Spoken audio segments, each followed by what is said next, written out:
Go for the game. Go for the hits. Go for the fans. Go for the win. Go to Ocean Casino Resort. Book your trip at theoceanac.com.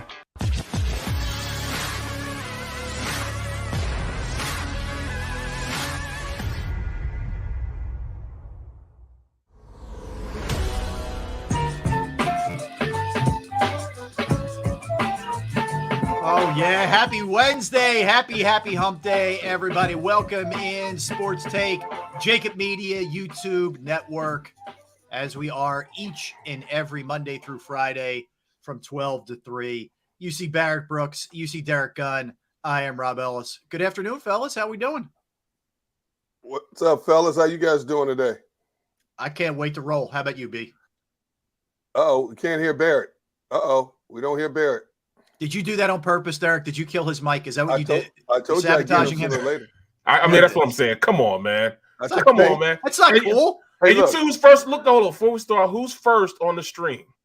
Who's first? Phyllis Brooks is back. Mama Brooks is going to be there. There we go. She's going to be there. Hey, since we're talking about family, before we get rolling in X's and O's and all this stuff, I need to ask both of you guys a question. All right. Do your wives critique you after every show you do? I mean, it critiques me for how I walk, No. I'm just talking. How I look. Oh, she does. Everything. Does she? Everything.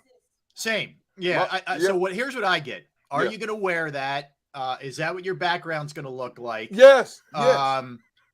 Why did you talk about that? Yes. Why did you bring this up? Yep. Yeah. That's if she watches. I mean, Yes. It's a rare occasion when she tunes in. I have to almost, like send her clips, like. Well, look, we've been on air. We've been on air 2 days. My wife has already, critiqued me in terms of my speech. She says sometimes this sounds a little slurred at the tail end of a show. Mm-hmm. She said, "We need to remove this from your background. I don't like this. I don't like that." Now, I will say this: she is meticulous when it comes to wanting the background to look good. Like a lot of this stuff that's set up back here behind me. Yeah, she orchestrated like the balls the way they are and stuff like that. She ordered me these nice little stands to put the footballs on and stuff like that. Well, that's why it looks good. That's why I know. Exactly If I did it, it would be a hot mess. Guys, we don't see certain things that we don't know what we're doing. Yeah, no, right. But you're right. But sometimes my wife, and she even asked me, "Are you wearing makeup?" No. Why? You should wear makeup. What does that mean? Why? That one's tough. Are you wearing makeup? You should. Do I look like a scarecrow or something? I mean, that's a tough line. Yeah, Barrett, don't answer that question. By the way, no, don't do it. I think they're coming from the right place. They are. They care. They are coming from the right place for the most part. What? Us being men, sometimes we don't want to hear it. No, we don't. We pretend like we're. I got this. We're not sensitive, and we got all this. We are. There's a little secret out there for you, ladies. We are. That's for sure. But yeah, Mrs. Brooks checking in, Mrs. Gunn checking in. I got my dog laying at my feet, Bailey. She might make an appearance later. You know why she's on me? Normally she wouldn't care, but because I before the show I'm having a little bowl of pretzels. Right, that's the only reason that she even is pretending to care about me. My dog Bailey. Right. She's hanging out with us. See, up until about 5 minutes ago, we have 3 dogs. One's like a 75-pound gazelle. The other 2 are like 10 or 12 pounds apiece. And anything that moves, if that doorbell rings, you're going to hear it, all 3. So I told my wife, I said, please get these 2 dogs. They're on the couch next. I said, get the dogs out of here, please. Amen. Please. So the last thing we want to hear is these dogs howling. So I hear you. It's crazy, man. Well, my problem is, Derek, with the amount of packages that arrive at my house on a daily basis for my wife and my daughter. The dog's always going bananas, and I always get, it's something we need. I'm like, oh, really? We need this. We need another, another shirt or a pair of pants. But that's the way it works. Now who gets more packages, you or your wife? Not even close. Not your wife. Even close. My wife and my daughter. I would say we would get on an average 2 to 3 a day. And at one point, especially when Christmas comes around, it's every day nonstop. And I asked my wife, I said, "You running a drug ring in here or something I need to know about in case cops come to the door? Do I need to know?" I mean, every day. Some of these people, "Hey, Gunner, how you doing today?" Oh yeah, I'm best friends. We're on they're hugging me. Yeah, it's unbelievable, man. Oh my goodness. We lost the audio. You muted back. There we go. We got bulk trash day. Bulk trash day. What is and that? we only can. That's when we can put all the trash, not just the trash in the trash cans, but all the big stuff that you accumulate throughout the month. Now, What? yes, only one. It's only one week throughout the month. So the 3 other weeks, everything has to just pile up. Oh man. So yeah, so I got to break those boxes down. I'll have mountains of from the everything being shipped. Wow. All these boxes and cardboard boxes and everything I gotta smash them up and then tie them up and put them out there. Bro, it's a mountain of stuff with all the stuff she orders from Amazon and stuff like that.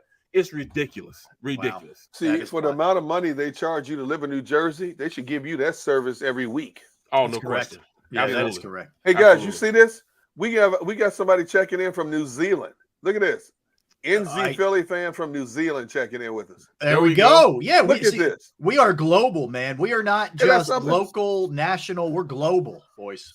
Isn't that awesome? That's awesome. Wow. That's awesome. We appreciate it. Yeah, we appreciate it. Look, we got we keep rolling it out, man. And today's another one. And this is going to be fun because it's also a little tease and a precursor for our draft day coverage, which is now 8 days away at Ocean Resort in Atlantic City. But we got Seth Joyner at 1 o'clock. And we got the man himself, Mike Quick, coming up at 2 o'clock. So we got a strong show. So with that said, guys, let's come right out of the chute with some Eagles. So you had Howie and Nick Sirianni meeting with the press today ahead of the draft, which, as we mentioned, is 8 days away now, which is finally. Can't wait for this thing. Couple things. I mean, not surprisingly, they both doubled down on Jalen Hurts as our guy. No surprise about that. But as there is this time of year, there's always a lot of smoke. There's always a lot of stuff being talked about. The latest one, I'll start with this because I do want to get back into Jalen Hurts and Kyler Murray and all that. Apparently, Debo Samuel wants out or he's unhappy. His brother has said it. Adam Schefter reported of ESPN. He's apparently scrubbed all his social media of 49er, any kind of 49er logo or whatever. He would cost a lot of money with Debo Samuel and a lot of capital that the Eagles do have some draft picks.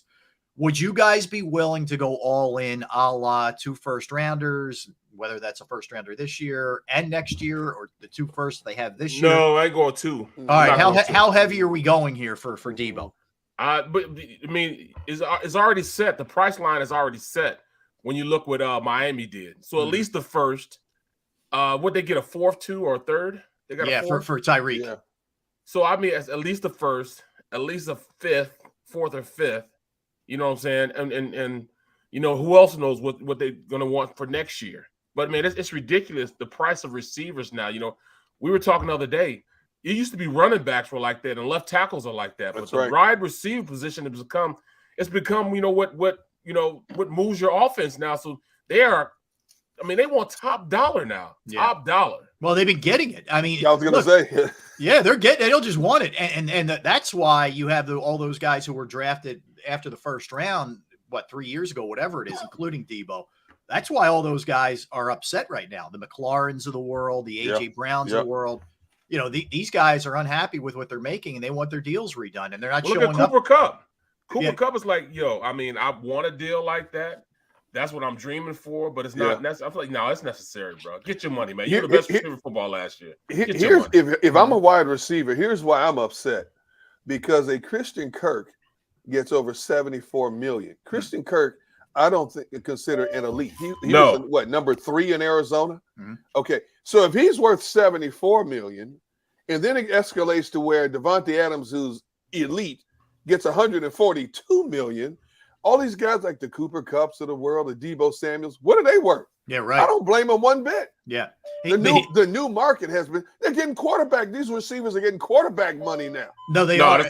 No, not quarterback money. No, quarterback money is it's like 40 now. Hold up. Devontae Adams getting $142 million. That's quarterback money, bro. Bro, quarterback money now is $50 million a year. So if you're not making over $500 million, that's not really quarterback money more. And there lies the problem with Jalen Hurts. Okay, I'm talking about like Sam Darnold type quarterback money. Oh. I'm not talking about Aaron Rodgers. Did you see, by the way, you see what Ben McAdoo did? Ben McAdoo yesterday was like, he's our guy. 5 minutes later, he's like, well, maybe he's not our guy. He's the offensive coordinator. Matt Rule was probably like, yo, dude, whoa, easy. Squash that. Squash it.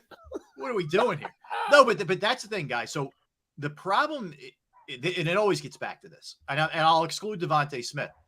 This is why whiffing on these guys, Reagor and Arcega-Whiteside, kill you. Because if you had gotten that right, they're not costing you an arm and a leg. Right. Now you have to consider being in the mix for one of these guys and or drafting a guy, again, really, really high. I mean, right.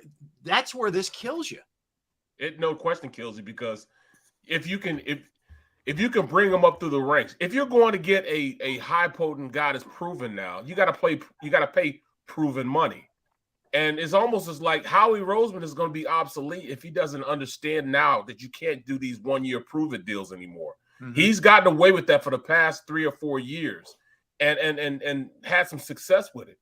Now, like especially the receiver position and defensive end position, you got to pay top dollar to bring these guys in, or they're not coming. Yeah, you know, I mean, you know how you get these guys on a 1-year prove-it deal is if they're going to a team that is a potential contender. Prime example, Green Bay signed Sammy Watkins recently for like $3.4 million on a 1-year deal. Now, Sammy Watkins, I think his better days are behind him, but he can still stretch the field, okay? Yes. And he still wants to be relevant. And he's hoping to parlay catching passes from Aaron Rodgers, who Green Bay's in dire straits in terms of looking for a primetime receiver. What better place for Sammy Watkins to go than to Green Bay, where Devontae Adams is no longer standing in your way? Sammy Watkins can go to an environment like that and be a primetime receiver and elevate his numbers for 2023. So if you have a team like Denver with a Russell Wilson, Green Bay with an Aaron Rodgers, a Baltimore with Lamar Jackson, that can help a wide receiver elevate his numbers, and he's still out there in that free agent market teeter-tottering, trying to find out what's the best fit for him, that's the only way. But when you're a team like the Eagles and you have an unproven commodity like a Jalen Hurts, teams are going to shy away from that because it's not going to help them elevate their numbers for the next year. Right. And that's a great right point. There. Yeah, that's a great point. Yep. We wonder why they were allegedly in on some of these guys and they didn't land the plane. You know what I mean? Maybe these guys are looking at it like, I'm not going to put monster numbers up with a team that runs the ball primarily with a quarterback I'm not sure about. And the only other way that works, Derek, in terms of like the prove-it type of deals, is the way you laid out, or the guy's got all kinds of baggage, right? Either like he's been in trouble or he's been hurt a lot, which is not his fault, whatever. That's the only way you get those kind of guys to come in on these short-term deals to potentially crush it and maybe move on. Well, at the end of the day, you're looking at what you have to do today. You have to pay to play. And when you're talking about a team that's not necessarily a destination point for wide receivers, you're going to have to pay to play. So looking at this Eagles situation, they have to understand what they're up against right now. They're at a quarterback that is not necessarily the most accurate quarterback. So now you got to look at this situation. Or if I go there, how will I make myself more appetizing to other teams if I want to lead there? They're not going to do it. But also the Eagles have to look at this. All right, we now have a quarterback who's going into his 3rd year. It's a prove-it year for him. Well, what if he goes out as very serviceable? He's going to garner $40 million a year after this year. Yeah. Right. You know what I'm saying?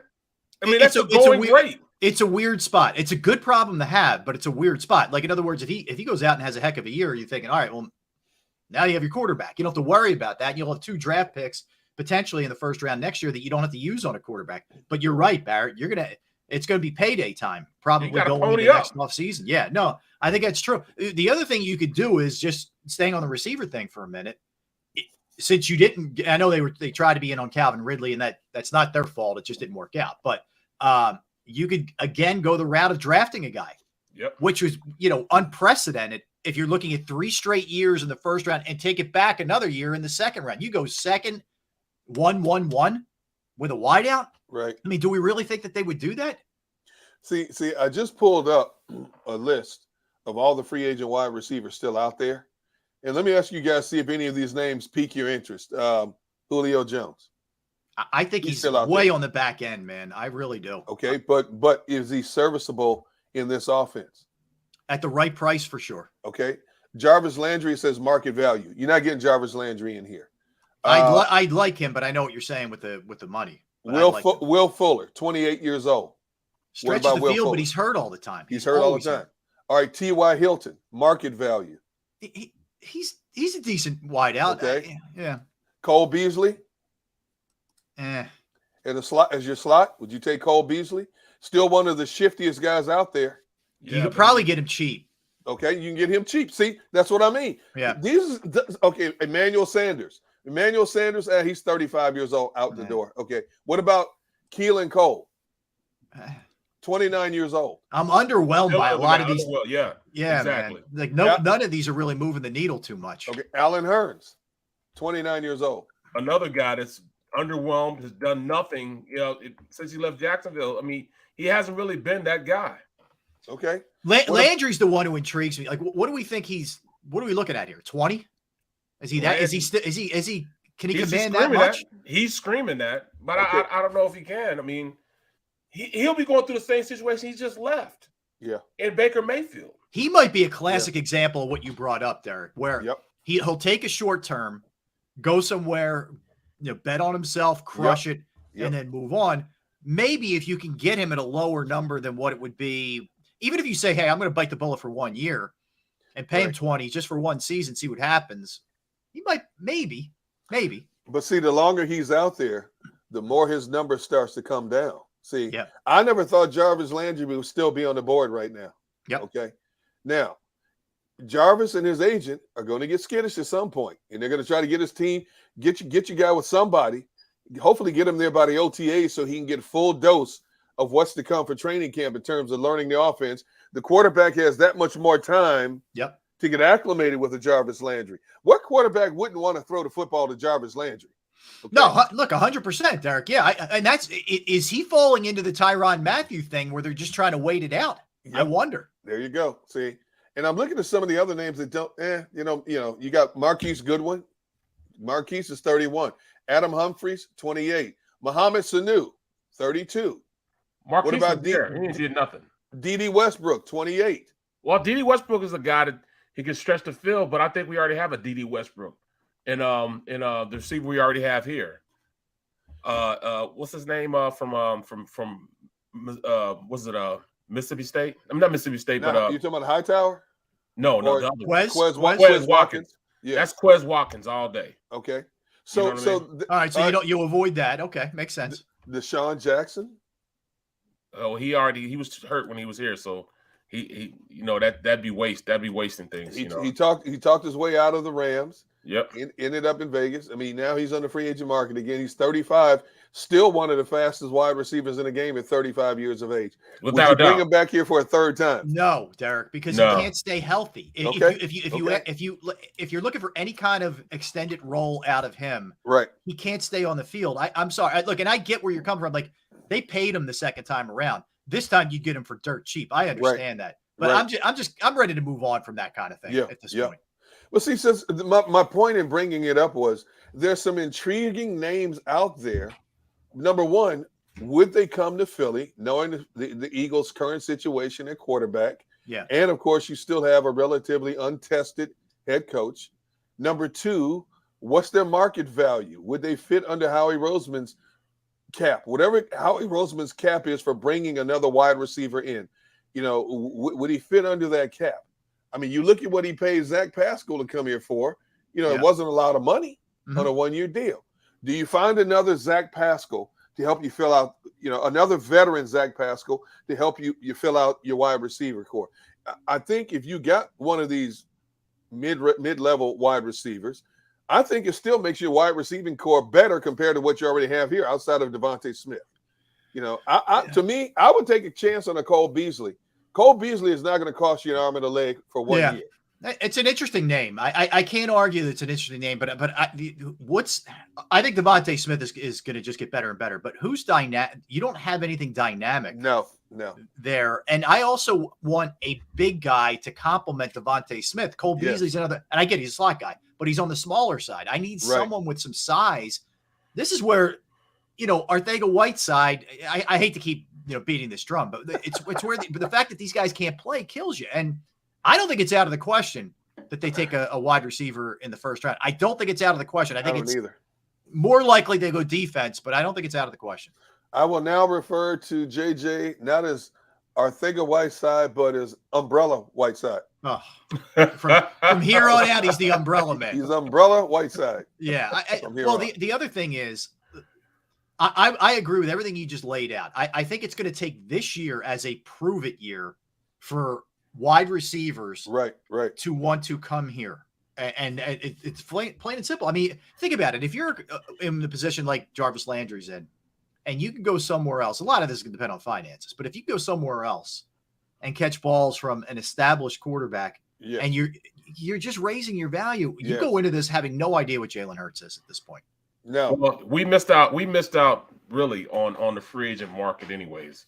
You know, and that's why you see like we're saying, yes, a lot of these guys got paid. Christian Kirk is the highest paid wide receiver that came into this free agency this year. Yeah. Then Allen Robinson. Yep. Then Valdez Scantling. Yep. 3 guys played with, you know, I mean, they got paid when they went. But I mean, we missed out on guys like, I mean, Zay Jones got paid also. $24 million. Yeah. Cedric Wilson, you know, he got paid also for 1 year. He proved it 1 year. Yeah. But still, we could have got a DJ Clark. Oh, here we go. You know what I'm saying? A guy like that. We could have got a Byron Pringle for like $5 million. He went to Chicago for $4 million. Yes, Gunner, there's your guy. There's your umbrella. There he is, Umbrella Whiteside. There we go. He is. I like it. And look, and Good job by Xander getting that thing up that quickly. Nice work. And D Gunn were sitting there interviewing him when he did that. Yeah, and, man. And he got me in trouble because he looked straight at me because I was asking the question at that time, and he looked straight at me like, "Did she?" So there's 3 things that stand out to me, and 2 of them I was with you, Barrett, from camp. So the second you and I laid eyes on Donnell Pumphrey, we said this guy's not an NFL player. You remember that the running back, the little running back. The second we saw him, it was like, oh my God, this guy doesn't belong on this field. The other thing was when Andre Dillard started crying after he got into the fight. Do you guys remember that one? Oh yeah, oh yeah. I'm like, this is not good, man. What does he think every Sunday is going to be like? Every Sunday is going to be harder than this, and you're crying at camp? Bro, he could Bad sign. He could not put his hand in a right-handed stance. No.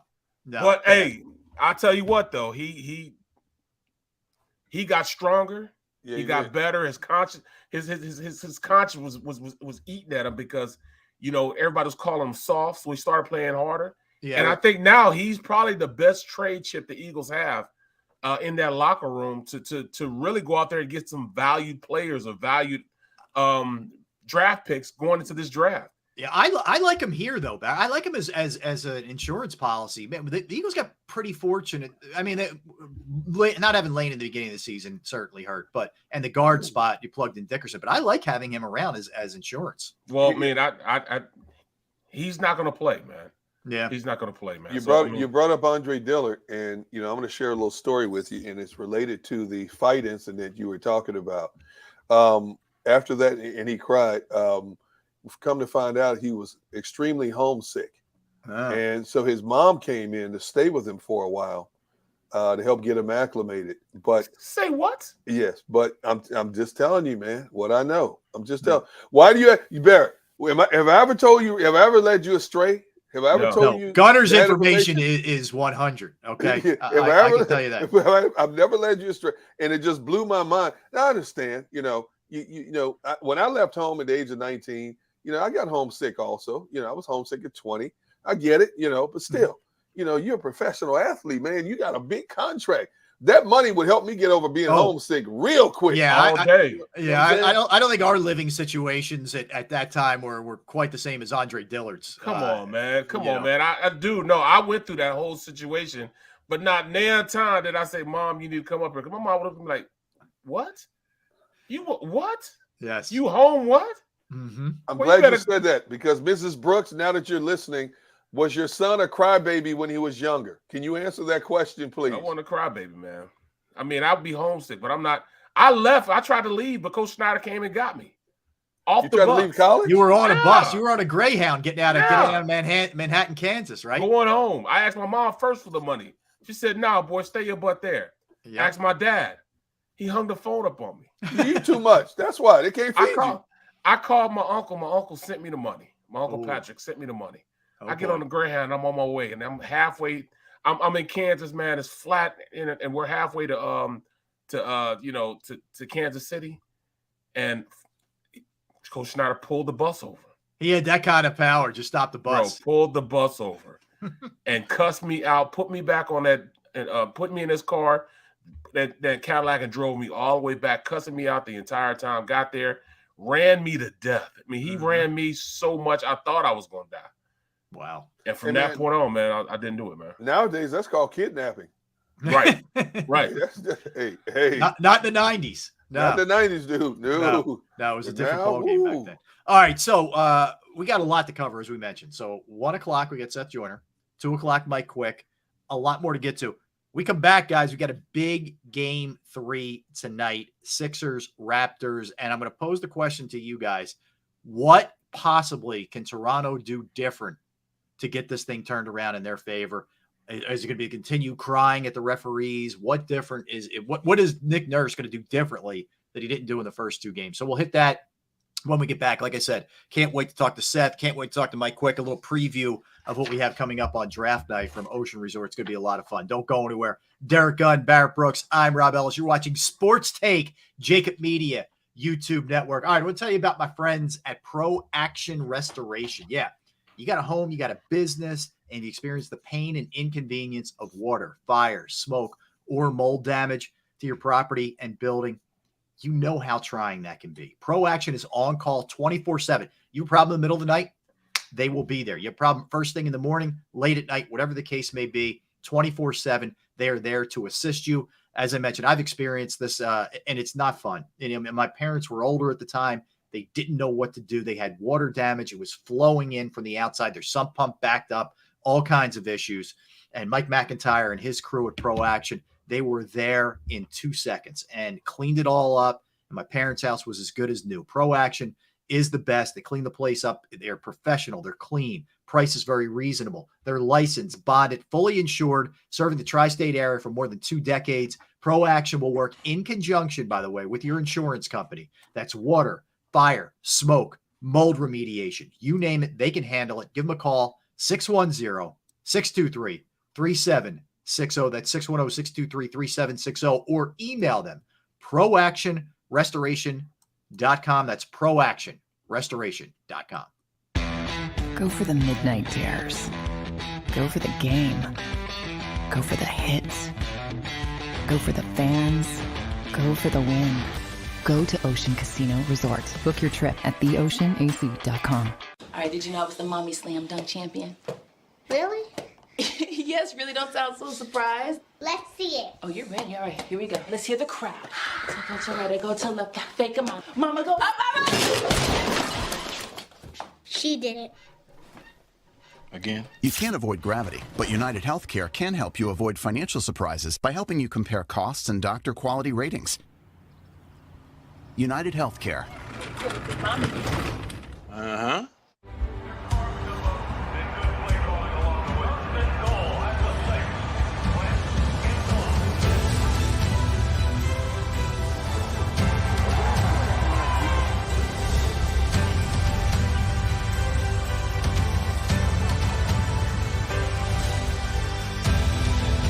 Field of life, First Trust Bank is there for you. Champions on 3. 1, 2, 3. Because Philadelphia dreams deserve a Philadelphia bank.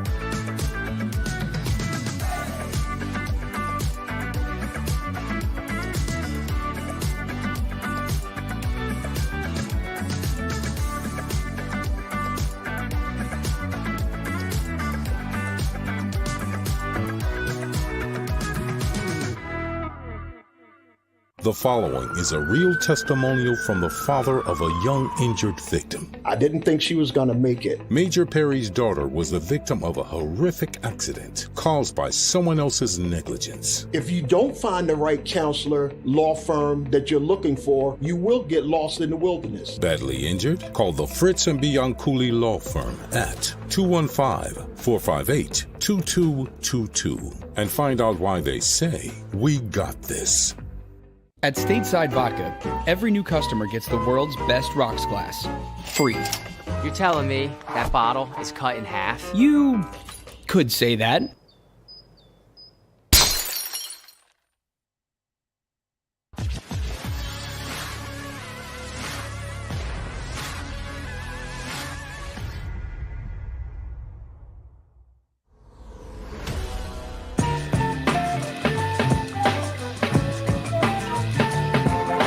Welcome back in, everybody. Happy Wednesday, one and all. Sports Take, JAKIB Media YouTube channel. Smash that like button. Keep the comments rolling. We appreciate everybody for hanging with us. First 3 days. The best is yet to come, man. We are just going to keep on rolling. We have Seth Joyner at 1 o'clock.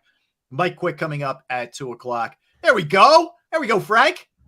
Love you back, man. Love you back. Hey, before we continue, guys, while we're in the commercial break, I'm scrolling. There's Phyllis. Never a crybaby. Yeah, never. I was going to say, you know what? Anything I can get on Barrett, I'm happy to get. Thank you, Mrs. Brooks, for answering the question. Thank you, Mrs. B. You know, unfortunately, we can't use that against him, but there's other material I'm saving for later in the year. We got a lot in store, Derek. Hey, oh my goodness. When you are doing a morning show with someone and you're up at 3 a.m. and, and you're in there and you're half out of it, you get a lot of information out of people. So I got a lot of dirt on that. So while we're in a commercial break, I'm scrolling through the comment section, and this guy named Dave Dust says, "Hey, I make custom sneakers for the Eagles and the Sixers, and I'd love to make you guys a pair." I'm thinking, hey, you know what? I got like 20-something pair of sneakers. I can use custom pair of sneakers. Hey, don't twist my arm. I'm in, Dave. So you need Barrett. Dave, 10 and a half. Make Barrett a size 32. What size do you wear, Barrett? 15.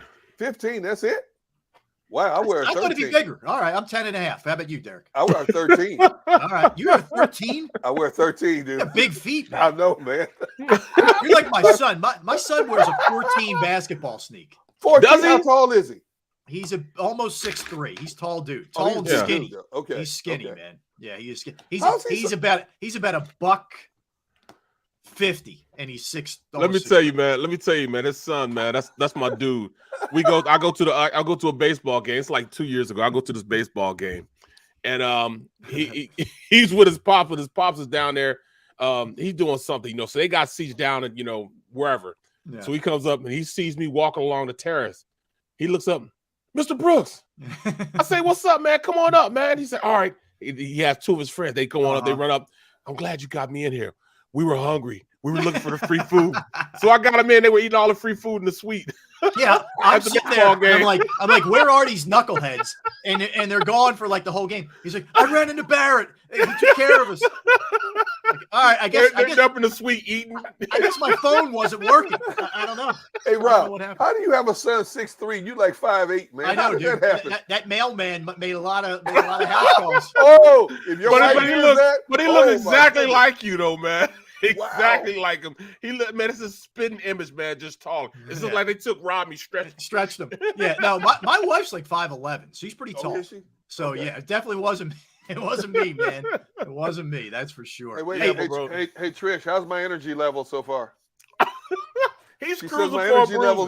Hey, I don't care what you two say. She just said my energy level is very good so far. I said, "You cruising for a bruise. You keep messing with her. Leave her alone, so far, man. The problem is she's worried about you in the 2 o'clock segment. I know. That's what we're gonna have to keep an eye on. I know what she's talking about, man. All right. Just saying.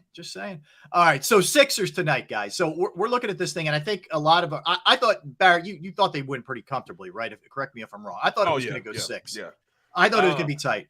But you guys know, once you switch, venues here, and we go to Toronto, if there's ever going to be a game they win, you would think it'd be Game 3 with their crowd, with everything they've been listening to over the last, whatever, since Saturday.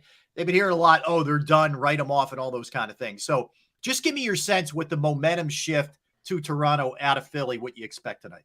You know what? I don't. And the reason why I say this is they found a physicality that they kind of liked. You know what I'm saying? The Sixers, they love that type of game. And it made everybody aggressive. That more aggressive game, they found something that they need to just keep drawing on. They need to keep practicing that way. They need to keep that same mindset going into this game, because that aggressive nature that they had really dug in, and it showed the size difference. If you play a non-aggressive game and even you have the size difference, their speed and athleticism can take over. You got to play bully ball against a team that doesn't have anybody over 6'9". You got a bigger team, a more physical team. You got to use those physical attributes to help you win. Don't put the get ball in their court where they want to be fast, athletic, get down the court. You know, they have to go out there and dictate tempo. They can play a fast tempo because that's what that's what allows them to keep going. Yeah. You know what I'm saying? Yeah. Maxey loves that. But do it under your own restrictions. Don't allow them to restrict you. You know, don't allow them to go out there and run you when you don't want to be run. You got to use Embiid's size, that physicality he had, but also be able to dictate tempo as far as, all right, we're going to slow things down and just play a physical brand of football, which you move you out a little bit. And that they got to do that. If they continue to do that, this will be 4-over. I mean, 2 more games, we out here. What's your sense, Derek? I feel that one of the biggest benefactors for the Sixers in this series has been Toronto has not hit their threes the way they're accustomed to hitting threes. If they start raining threes, and that opens up the Sixers not being able to pack in the defense in the paint, that's going to change the complexion of the game. Not saying the Sixers can't win this game tonight, but, you know, Toronto right now is like a wounded animal. You know, and you try to pick up a wounded animal, what's their first reaction? To snap at you, to bite back at you. And right now, Toronto's a wounded animal. I'm sure they went into this series thinking, hey, look, we won 3 out of 4 against the 76ers in the regular season. They were all close contests, but we beat them 3 out of 4 times. And now they've been embarrassed in the first 2 playoff games, and primarily for 2 reasons. Number one, the Sixers have been averaging 32 free throws a game compared to Toronto averaging under 24 free throws a game. And number 2, Toronto has not been able to hit the ocean with their 3-ball. Now they're going home in front of their fans. Thibel's not playing up there. You know, that hurts the Sixers' rotation a little bit. I expect it to be a more closely contested game. I'm not saying the Sixers can't win it. I mean, they could win game 3 tonight. The way they're playing right now, out-muscling Toronto, getting significant fouls in their favor. You know, the coach, Nick Nurse, crying, and Joel Embiid said, hey, man, you got to stop, complaining about the fouls. That's not going to help you, So the psychological advantage right now is in favor of the 76ers. Hopefully that comes into play tonight. But I expect this. I think Toronto's energy, because they're a wounded dog right now, is going to be at another level coming out of the gate. Can they sustain that for 4 quarters? That remains to be seen. I'm with you. I think you hit it there.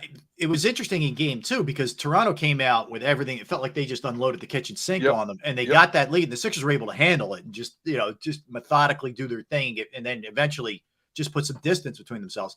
I wonder, a combination of a desperate team, Toronto's desperate, wounded animal, and the crowd, how much difference that makes. And I think it's going to be another situation where the Sixers have to be able to just kind of hold their ground early and hold their water early. And if they don't, that's where there could be some problems here. I keep getting back to this, and maybe I'm like feeding into Nick Nurse's nonsense, but I do wonder, because the officials, to their credit in game 2, did not give in to his crap. Okay. No. I wonder how it's going to look tonight, if it's any different in Toronto, because just home the crowd, home court advantage. You know it is, Barrett. I mean, I wonder, because the Sixers have very little depth, especially with Thibault out. If somebody gets in foul trouble early, someone picks up 2 real quick.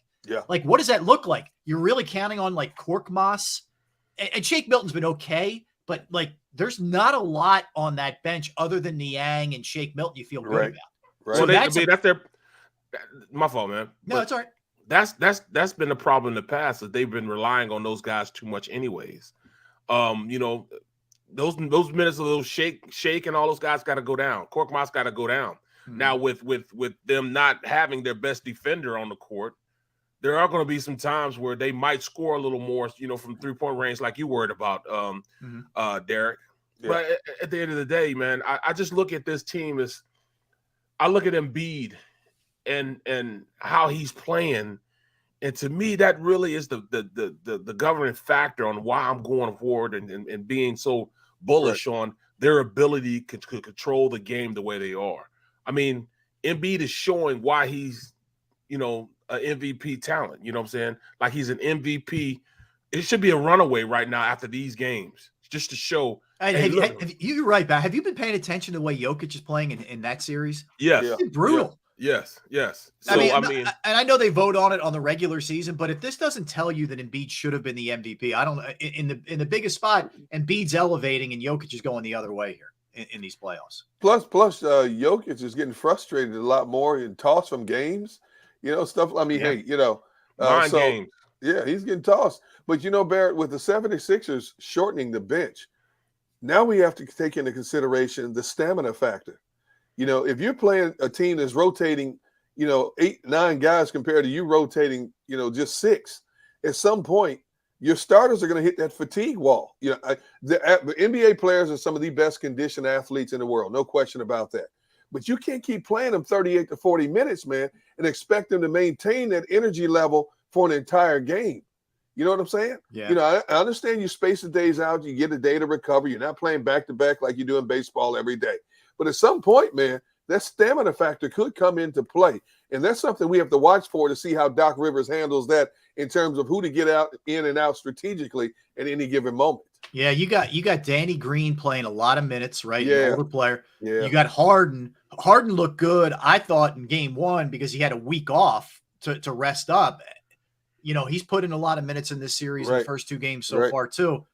That's going to be something else to really keep your eye on here because even with the shortened bench without Thibault, Doc's really going to have to pick and choose his spots when to spell these guys. I know he likes to split it when Embiid's not on the floor. He wants Harden on there, et cetera, and vice versa. Yeah. That's going to be that's a tough juggling act. And what's one of the major things that people have criticized Doc for throughout the course of the regular season?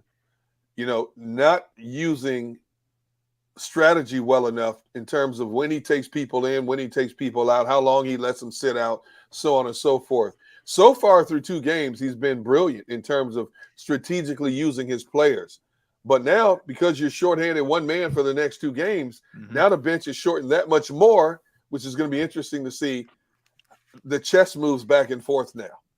I don't know, man. I mean, this is why you play the regular season, so you could be in condition enough to go out there and play. And I would have thought that if this was last year and the year before, and even the year before that with Embiid and his conditioning. But hey, man, he's raring to go, man. He's ready to go, and I don't mind so much them playing as much as they're playing because this is where you want to play.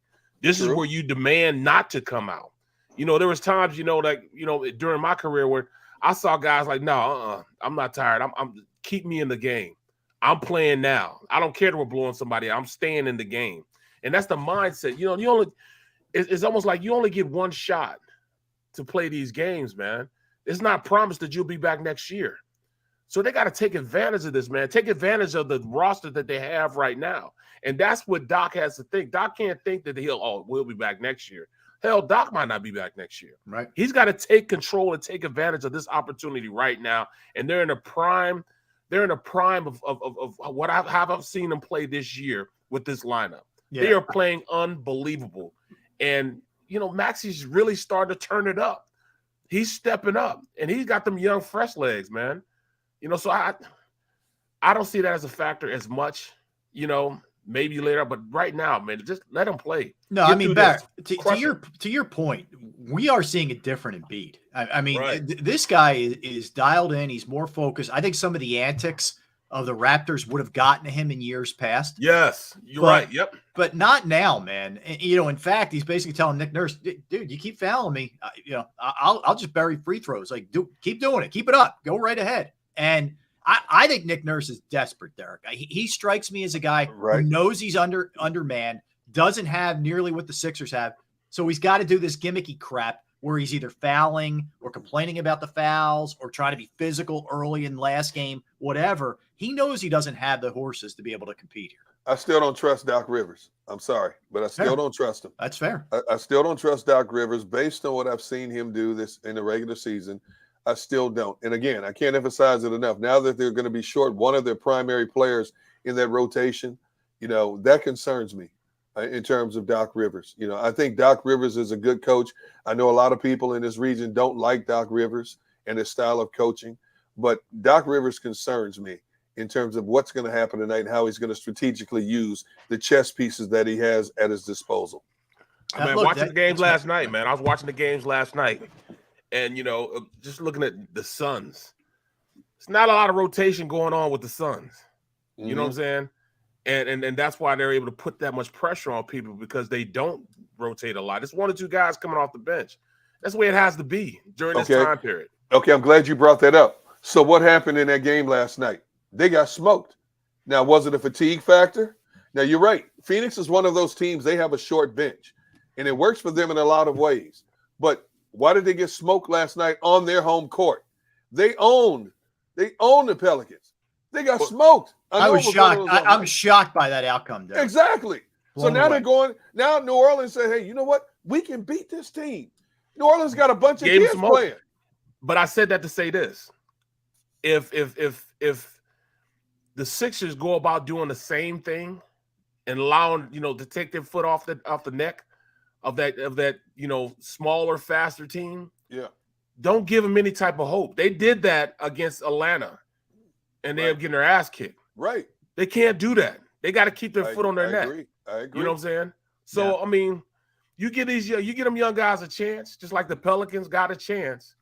It just puts you in a compromised position, man. There's no way they should have beat the Suns, man. There's no way. But hopefully that's a lesson learned, right? For any of the Sixers who were watching that game last night, and they realize, look, we're up 2-0. We love the way things have gone. Neither game's really been close. Ultimately, we can't just show up. I don't think Showtime too. Showtime just said Booker got hurt too, and that's that was a huge. That's fair, and that's fair. But still, the bench was shortened. Yeah, that's my point. The bench was shortened, and Phoenix is a great team. Mm-hmm. They play great team ball. They can wear you down inside. They can shoot it outside. They defend. They defend well. They do everything well. But the bottom line is, even when they closed the gap on their home court, these young Pelicans took off and won that game convincingly at the end. Yeah. So now they're going home. These young, and again, the Pelicans are playing without Zion, and they went in there and won in Phoenix. Yep. I think that's like David versus Goliath, but I expected Phoenix to win 4 straight in that series. That's former Sixer Willie Green coaching that Pelican team. He's done a hell of a job, man. A great job, really good job. That thing they were a mess during the early part of the regular season. Yeah, he's done a really good job. All right, here's the two good news on the Sixers, and then I want to hit you guys with something else off Sixers topic. One, they're 18-1 all time when leading a series 2-0. All right, so that's a good sign. Yep. They're on the road tonight, up 2-0 against the desperate team without Thibault, and they're still 2-point favorites. The Sixers are on the road. That's another good sign for me. The folks in the desert think the Sixers are going to win the game, although it's a low point spread. They still have the Sixers as favorites on the road, and the Raptors are still banged up. So that's all good. Yeah. That's all. No question. No question. All right. I want to we talked about this earlier, but I do want to swing it back. So Jeff Darlington from ESPN is saying that Debo Samuel is officially requesting a trade. So he said, here's the tweet right here from Jeff, at Jeff Darlington. Breaking news, I just spoke to wide receiver Debo Samuel. He told me that he's asked the 49ers to trade him. He didn't want to discuss specific reasons behind his request, but he has indeed let the 49ers know his desire to leave the organization. More to come. That's a big deal. That's more than just speculation or his brother said this or a cousin said that, whatever. He's flat out throwing the gauntlet down ahead of the draft. The timing is not coincidental with OTA starting and the draft starting with him saying that. I'll pose something to you for maybe folks who didn't see it, what we were talking about a little bit earlier in the show. How heavy you going here? And would you be in on this? I would be in on this. I'd give a 1-up, and I'd give probably a future 2-up if that's going to get it done. I don't know if that would even get it done. You put Debo Samuel in this offense. My goodness, the imagination runs wild in terms of what you can do with him, how you can line him up in the slot, out wide. I love the way Kyle Shanahan uses him in that 49ers offense. The way Rager was supposed to be. That's what Rager was supposed to be, right? Oh, my goodness, man. And he's lightning fast. He gets out on the edge. It's lights out. He is everything you want in a versatile pass catcher, potential running back, just a decoy, whatever the case may be. Yes, he commands prime consideration. But is Howie going to stick to his guns as he tells us that they want to get younger to get better? You know, what would it take to get him here? You know, luckily for the Eagles, if they were interested, Debo's not in a position to pick and choose what team he wants to go to. The 49ers, if they decide to trade him, are going to get the best offer out there they can possibly get for him. You know, what is Howie willing to give up? What is any team willing to give up? Because we've seen some crazy trades already this year in the offseason, man. People giving up number ones here, left and right, like nothing. But I'll ask you, Gunner, who's positioned better than the Eagles with draft picks? I can't think of any team off the top of my head. I mean, you have 8 teams right now going into the draft next week. You have 8 teams that have 2 first-round picks now in the draft for next week. So you've got some competition out there. And of those other teams, it has to be determined. If we get a Debo Samuel, is that the one player that could get us to that next level in the playoffs? Not just the first round, but is he the addition on this offense that can help us get possibly to the conference championship game? Do they view it, Barrett? I'll ask you this: do they view themselves? Are they being honest with themselves going into the season, and do they view it as we have a legitimate shot to make a run at a Super Bowl if we have a Debo Samuel, or do they view this year as, hey, look, it's another kind of wait and see because we don't know about Jalen Hurts. Let's see what how this plays out. Then if he turns out to be the real deal, we would go in on this kind of deal, but not right now. How do you think they view it? I don't think they're viewing a guy like Debo Samuels or Tyreek Hill or anybody else from a wide receiver standpoint as somebody that they would look at right now, simply because they're not sure what the quarterback yet. And to me, I think it's backwards to think like that, because in order for you, even if you're going to go out and get a wide receiver this year, if you're going to go out and get a quarterback, a proven quarterback, or drafting a quarterback, he's still going to need somebody to throw to in this offense. So I really think they're not using the wisest game plan as far as what they're looking for. They should go out and get a player like that. That dynamic player can open up the offense, especially a Debo Samuels. But is he worth with Tyreek Hill? What is it? A first, a second, a fourth this year, and next year a fifth and a sixth? That's a lot. That's a hell of a lot, man. That's almost close to Ricky Williams type of deal. You know what I'm saying? 10 picks. Right. Yeah, where's Mike Ditka in the wedding dress when you need him? Right. Exactly. So to me, a Debo Samuel would be the perfect guy there, because now you can engineer an offense that will highlight what Jalen Hurts does as far as his running capabilities. The read option they can use from him, handing off on jet sweeps and all that stuff with Debo Samuels. Plus, the attention that he would garner would open up the rest of the run game, would open up the passing game if you line him up. It would just open up everything, because you have to focus on a person like that. You got to get the ball to him, and they know you got to get the ball to him, which is going to open up everywhere else. Think about what that does for Devontae and Dallas Goedert. Having a guy like that. Yeah. I mean, now you're pulling the defender out the box and having somebody follow him wherever he is on the field. So it'd be a perfect scenario bringing him here. Now, would I trade all those? I would damn sure trade all those assets for a guy like that. He would heat me, because I'm tired of assets anyways. I want players. Yeah. Give me the proven over the unproven. And Barrett, it's not like he's not old. You're not taking a risk on a 31-year-old. He's a kid still. So and you're talking about a guy that you want a seat in the butt inside the inside that room with those young guys. Here you have a veteran player that can help those young guys, a veteran player to help your quarterback, a veteran player to help your young head coach, and talk about all ways they use to get him open, to get him the ball in every way possible they could. A veteran wide receiver that can come play running back if your starting running back gets hurt, as he showed the propensity to do. You know what I'm saying? So he just brings a lot of options to this Eagles team. Trade a first round. You get one every year. Yeah. It's not like they just stop coming. Well, look, you get another one every year. Derek, we know about how he is. Right. He's aggressive. We know that. He's unpredictable. We know that as well. Yep. I know he's already made the one trade, to get the first rounder for next year. And they weren't going to use 3 first rounders. They weren't going to pay that kind of freight. This is not out of the question. I really don't think it's out of the question. They know Reagor can't play. They know it.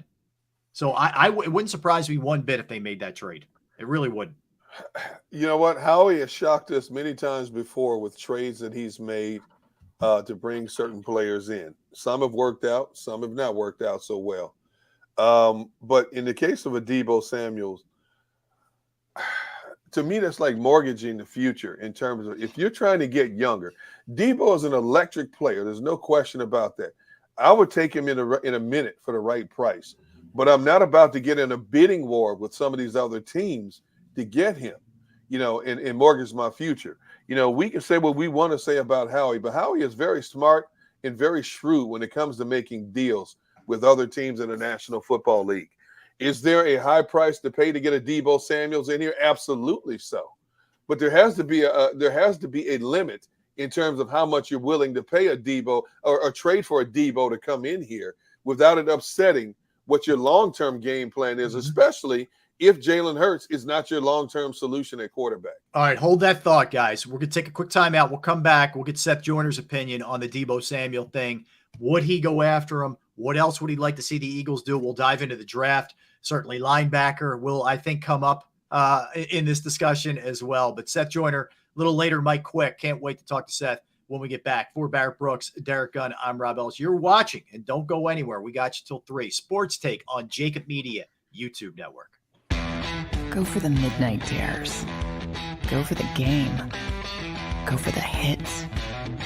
Go for the fans. Go for the win. Go to Ocean Casino Resort. Book your trip at theoceanac.com. All right, did you know I was the mommy slam dunk champion? Really? Yes, really don't sound so surprised. Let's see it. Oh, you're ready. All right, here we go. Let's hear the crowd. So go to right, go to left, fake a mom. Mama, go up, mama! She did it. Again? You can't avoid gravity, but United Healthcare can help you avoid financial surprises by helping you compare costs and doctor quality ratings. United Healthcare. Uh-huh.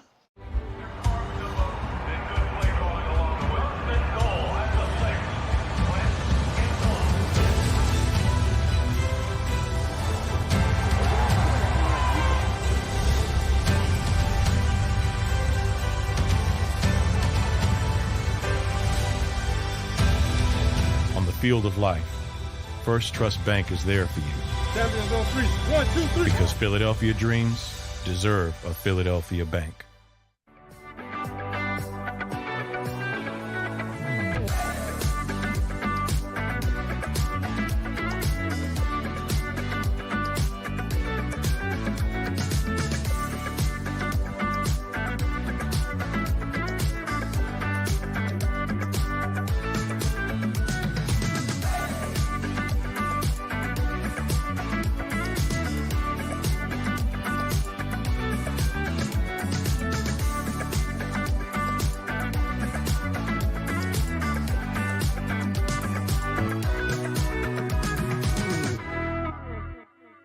The following is a real testimonial from the father of a young injured victim. I didn't think she was going to make it. Major Perry's daughter was the victim of a horrific accident caused by someone else's negligence. If you don't find the right counselor, law firm that you're looking for, you will get lost in the wilderness. Badly injured? Call the Fritz and Bianculli Law Firm at 215-458-2222 and find out why they say, "We got this."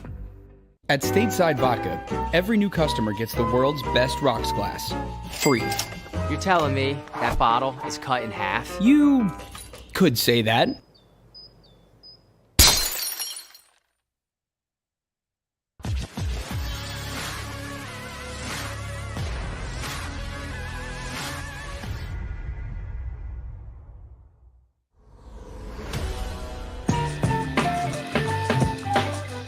Back, Sports Take. D Gunn, B Brooks, R Ellis, each and every day, 12 to 3, right here, JAKIB Media YouTube Network. And without further ado, he hangs out with Barrett each and every Sunday /Thursday Monday, sometimes Tuesdays, who knows when. and for that, he deserves, a medal and a halo over his head and you name it. But you know him as an Eagles great, and I love the jersey he's got right over his left shoulder there from Jerome Brown. But the one and only Seth Joyner. Seth, welcome to the show, man. Thanks for hanging with us for the first time. It's all good, man. It's been a while, gents. All of you guys. D Gun, how you doing? B, how you been? Man. What up? Yeah, Seth, it's our pleasure, man. It's always fun to hang out with you. Well, I want to start with this because you may have been. I know you were just getting up and getting tuned in with us. If you heard any of that, so Debo Samuel apparently wants out from San Francisco. It's going to cost a lot. We know that. We see with some of these trades and the King's ransom that some of the receivers are getting. Would you be aggressive in going after him, or would you try and go a different direction? I was listening in, and I agree with D Gun. I just think that the price is going to be too high for what you're trying to do, what you're trying to build long term. And look, Mike Shanahan, not Mike, but Kyle. Yeah. Kyle Shanahan is really innovative in what he does. Okay. Do we have the type of play caller on our roster? I knew he was gonna come. I knew you were gonna say that. I'm just saying. Listen, when people look at players, okay, they see what players do in other situations with other coaches and in other systems, and they try to project what it's going to look like on their team.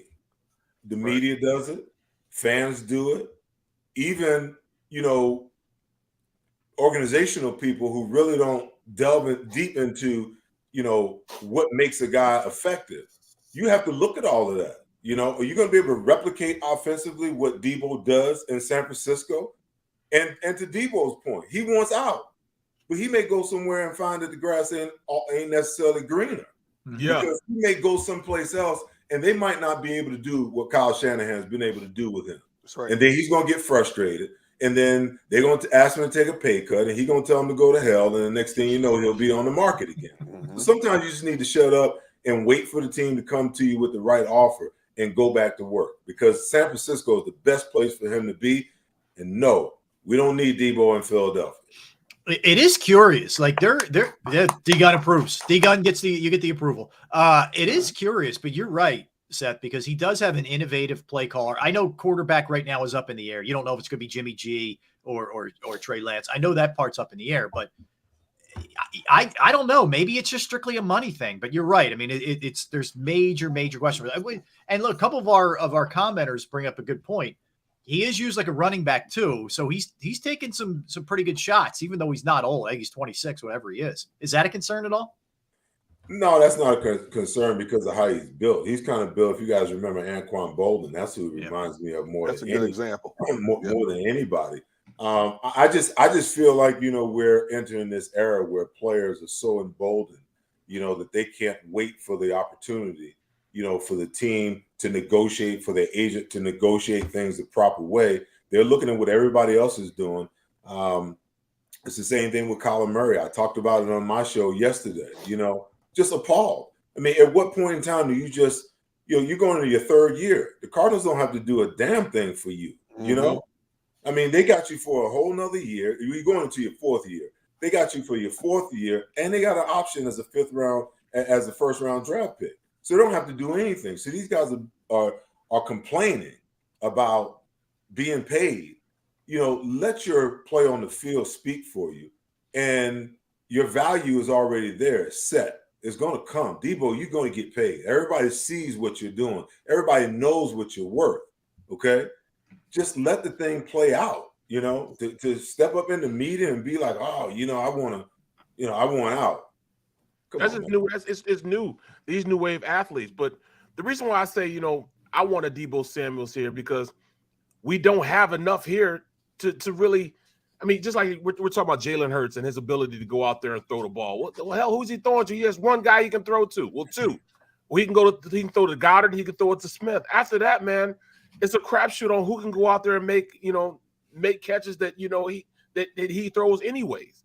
I mean, come on, man. We ain't got anything here to really open up the offense enough to even show what this young man could do. I believe totally he's going to come back. He's going to come back a better player. another year under his belt. He'll be able to execute the offense a lot better because it'll be the second time he's in the same offense as opposed to what he's been through the last couple of years. And, you know, he's not going to get a fair shake with the talent that we have on this team as of right now. Okay, so let me say this because I know D Gun is itching. I can see him over there. I'll say this. As far as Debo is concerned, okay, do you fear his speed? Do you fear him stretching the field? No. So where Debo is most effective is in the short to intermediate routes where he can sit down, guys come up and they don't tackle well, and he breaks tackles and he makes plays that way. The other thing is that you use him on jet sweeps. Yeah. And all of these trick plays. Right. And when you have a disciplined defense with disciplined defensive ends, it blows. The play that blows my mind the most is the jet sweep, especially for edge rushers who stand up in a 2-point stance. You see the guy coming in motion, and you stand right there and let him run right by you. Well, listen. In our day, if you were a defensive end, even if you had your hand on the ground, or an outside linebacker like I played, the majority of my career on the ball on the tight end side. You can come in motion if you want to. You can get your head taken off if they don't block me. You're trying to get the edge. Come on, And I mean, where's the communication? The inside linebacker should be screaming, jet sweep, just tell them, let them know. I don't understand how that play works. Okay, so now that's Debo. As far as your point, Barrett, about what Jalen has, I agree. He doesn't have a whole lot, and I think that the move that Howie made with the Saints is setting up for the possibility that if he doesn't step forward and do what's necessary, now the Eagles have draft capital to go out and get that guy that they believe is going to be the guy. I think that's the insurance policy. Right. Now, do they need to go? Should they have gone out and gotten him some more weapons?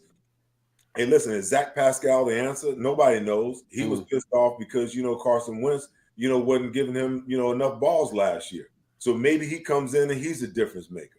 Devontae Smith is going to be better. We need to figure out, is Quez Watkins all he's built up to be? Or are we hoping beyond hope? Where the hell is John Hightower and where has he disappeared to? Yeah. Okay. Listen, we've invested in wide receivers, Barrett. But over the last, I think I ran the numbers. I think over the last 14 drafts, the Eagles have drafted something like 15, 16 wide receivers. And a lot of them, like 4 or 5 of them in the first round. So how much draft capital are you going to continue to spend on wide receivers in the draft over so many years? And now I'm hearing chatter, everybody, we need to take a wide receiver with one of these draft picks. Well, damn it, that's 3 first-round draft picks in a row at one position. Yeah. You cannot do that. See, when I look at the Debo Samuel, and again, I'm like everybody else. Not only do I like to analyze and critique players, but I'm also a fan of the game as well. And we get caught up in the name recognition a lot of times. When I look at the Debo Samuel, putting him in this offense would improve this offense. But I don't know if he's suited, as Seth alluded to earlier, for the Philadelphia Eagles offense. When I think about the type of offense a Debo Samuel would really flourish in, 2 teams come to mind, Kansas City and Baltimore. You look at the way they run their offenses with all their gadget plays, and they have speed on top of speed. So even when a Debo goes into motion and you're thinking jet sweep, as a defense, you got to say, well, wait a minute. If I step one way, the wrong way, I got this other speedster here that's going to put me on this highlight reel. I got this guy over here that can put me on this highlight reel. When I look at this Eagles team, for as good as Devontae Smith is, he's not a blazing speed. He's a great route runner, great hands. The only real guy that I worry about in this Eagles offense in terms of straight ahead speed is a Quez Watkins. And we haven't seen a big enough sample size of Quez to know what he can do, what he can't do. And it goes back to the quarterback not being able to get him the ball enough. Or maybe the coach doesn't trust the Quez Watkins. We've seen him drop a few passes. Every wide receiver drops passes. But what is the trust factor between the head coach and a Quez Watkins right now? So that's why I'm not willing to give up endless draft capital to get Debo in here if I'm not 100% sure that he's going to give me the same production as he got in that 49ers offense. You guys know this, having played the game for as long as you have, and I say this time and time again. And I watched a lot of players come through this Eagles organization under Andy Reid who flourished in Jim Johnson's defensive schemes and who went somewhere else and was just another player, i.e., a prime example, Hugh Douglas. Hugh Douglas was a Pro Bowler in this defense here, but he goes to Jacksonville.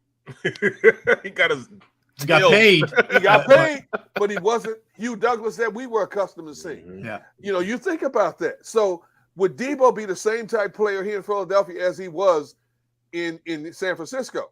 I think Debo would be the same type of player in Andy Reid and Eric Bieniemy's system or in the Baltimore Ravens system because of what we've seen that offense do and the type of quarterbacks they have, proven commodities that have played the game at a high level, that have been afforded all these accolades for their individual prowess on the football field. Jalen Hurts is not at that point yet. This Eagles offense is not at that point yet. The Eagles offense thrived because it was a one-dimensional offense. The running game got this Eagles defense, coupled with the inferior opponents they were playing, got this Eagles team to where they got a winning record into the first round of the playoffs. What happened when they played a superior opponent like Tampa Bay? They got exposed, okay? So is Debo going to make your offense that much better to give up a first-round pick, possibly a high second-round pick? I don't know if I'm willing to give that up. Seth, where do you fall with Hurts then? If I gave you multiple choice, believe, don't believe, to be determined this year, where would you fall with Jalen Hurts? Well, see, I'm in the camp of, listen, when you're a former 8th round draft pick, you learn not to doubt anybody because everybody's doubted you first. Okay. Everybody talked about what I couldn't do. I was on a mission to prove their ass is wrong what I could do. That's the first thing. So I don't talk about what a guy can't do until he definitely proves to me that he can't do it. I've seen Jalen Hurts make some great throws. I've seen Jalen Hurts make some great reads. Okay. The thing that we tend to forget is that, quarterbacks need time to see it all, and they need time to develop, and they need time to grow. So when everybody's, we need to go get a quarterback. Well, if you go and you draft one of these top 3 quarterbacks in the draft this year, let's just hypothetically say that that's what they do, because I don't believe they're going to do it. But if they did that, they would be starting all over again. Yeah. With Jalen Hurts started last year. Okay. Yep. Those guys have got to go through the growing pains. Those guys have got to go through being able to learn and see everything and understand disguises and coverages and how teams disguise coverages and blitzes and all of that stuff. Okay. So, and I saw a stat the other day, Jalen Hurts is learning his 6th offense in the last 6 years, going all the way back to college. Right. It's true. How proficient can the kid be? Right. He should be so much better this year in this offense just because he's going into a second year. All the verbiage sounds the same. Everything for the first time, things sound the same. Okay. So let's wait and see what he turns out to be. I've seen him manipulate the pocket, and I've seen him, panic in the pocket. I've seen him scramble and keep his eyes down the field, and I've seen him scramble, and look at the rush. I've seen him make great throws, smart decisions. I've seen him do really, really dumb things. Okay, that's all part of the growth process. And the problem with quarterbacks is, see, when you draft a quarterback in the top 10. Everyone says that he's the franchise quarterback. And guess what? The fans, the media, and everybody else and the organization is going to give him 3 to 4 years, okay, to develop and to grow. But when you get drafted 53rd overall in the 2nd round, you better come in and prove it now, because that window of opportunity, that time for growth, people don't want to give you that, And that's the thing I don't understand about the quarterback position. Why do we give guys that are drafted in the top 10 such a pass? And then guys that aren't drafted in the top 10, we demand that they develop and turn into, Peyton Manning 2.0 right now. That's just stupid. It makes no sense. So the Eagles are doing this thing the right way. Okay, if you gave the guy last year, you saw enough to believe that maybe he could be the guy. So you give him this year. Let's shut the heck up and see what Jalen Hurts turns out to be. because nobody expected for the Eagles to make the playoffs last year. Nobody certainly do not expect for the Eagles to go to the Super Bowl this year.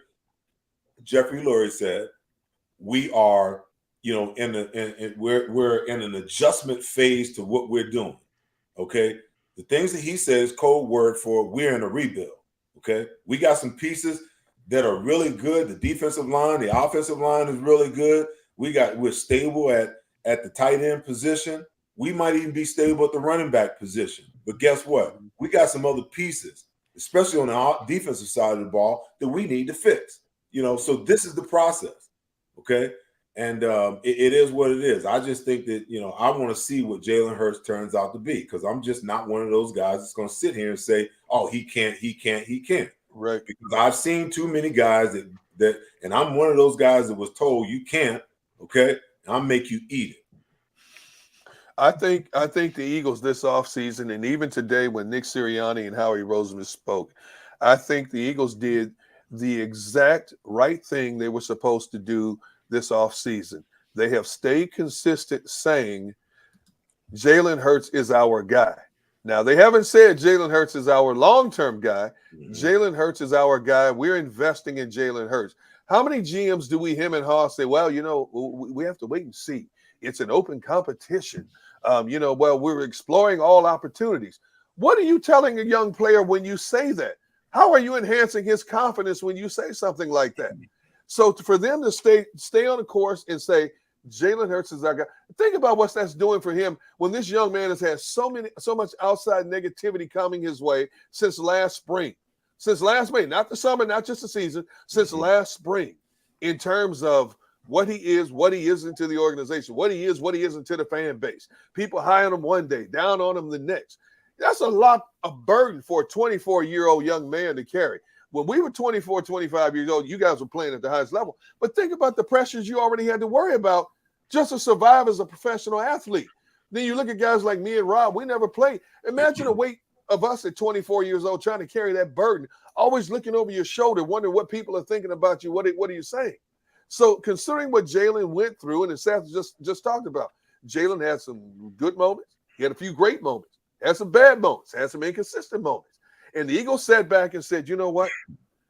We're going to rally around this kid for at least one more year. And what did they do this offseason? They made some moves to put themselves in a great position. If Jalen doesn't work out in 2022, they can get back in and be competitive in the quarterback market in 2023. What they did do is they declined to guarantee $240 million. That's what they did. Thank you. If you want to be honest, they didn't want to guarantee that money because they would definitely try to go get a quarterback, but the price just went up too much. I see Jalen as a guy that on every level he's been on, he's had some success, and he's always surpassed what everybody else thought he was in every opportunity he was given. Right. So he became a quarterback that ran an offense that got him to the playoffs this year. Well, I see him surpassing that again. And maybe he does add another notch to his belt as far as being a guy that can go out there and run an offense where he could be more consistent with the pass. We don't know. We haven't given him an opportunity to know yet. I mean, he was working with an offense that, hell, the head coach didn't even know what he was trying to do. You know what I'm saying? He kept running that read out. That was the worst thing he could have did with Jalen at the time because it kind of made him a one-trick pony.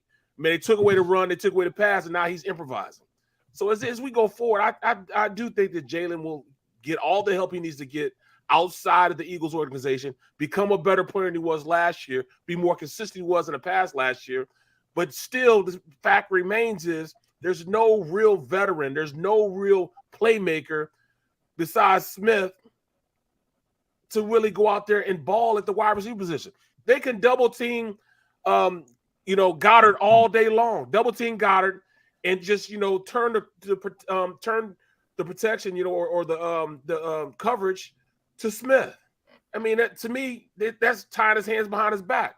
He's throwing with one arm and had the other one behind his back. We're not giving him enough to throw to. We're not giving him enough to grow with. And that's counterintuitive. What you want your quarterback to be in the situation you want your quarterback to be in. Well, I think that the other guys have got to grow up. Well, yeah. you got to go in, you got to bring in a guy that pushes Greg Ward Jr. You got to create more competition. Well, that's supposed to be Hightower at the position. I was in favor of the Eagles, going out and getting a guy, at wide receiver, a veteran that could come in and help some of these young guys. Right. One of the main issues that I have, with the Eagles is, the way that they draft players. They want to draft guys that are, solid, moral type guys, the whole deal. And there's nothing wrong with that. There's nothing wrong with that. But when I look at drafting players, especially guys you draft in the first round, it goes beyond just what you do on the field. At some point in time, you have to have a component in your evaluation process where, okay, how much of a leader is this guy? Okay. Was he a leader in college? Does he have leadership qualities?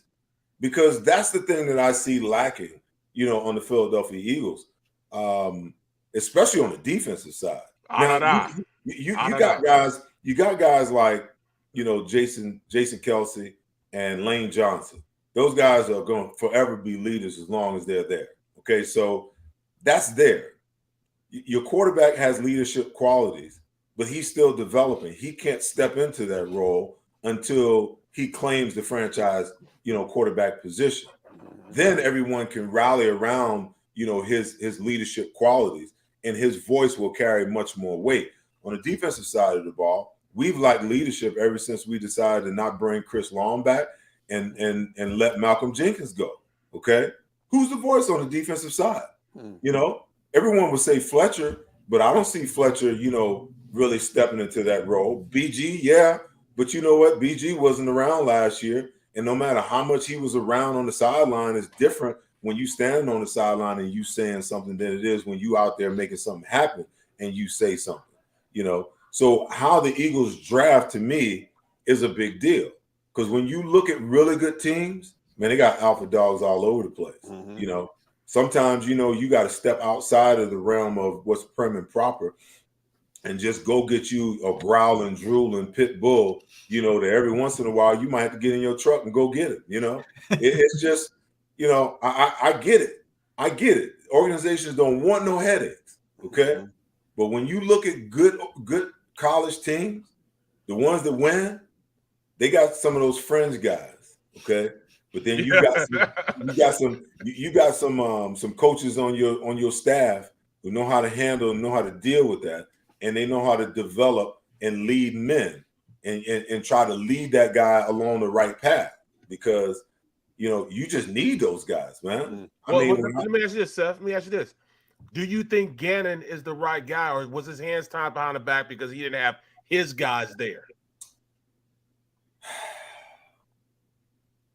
I'm looking for a piece of paper right now. Yeah, here we go. Hold on one second. I just got done moving, man. And this is all my paperwork, man, for my youth football team, my fronts and coverages and whatnot, my blitzes in my office. So listen, we saw another coordinator.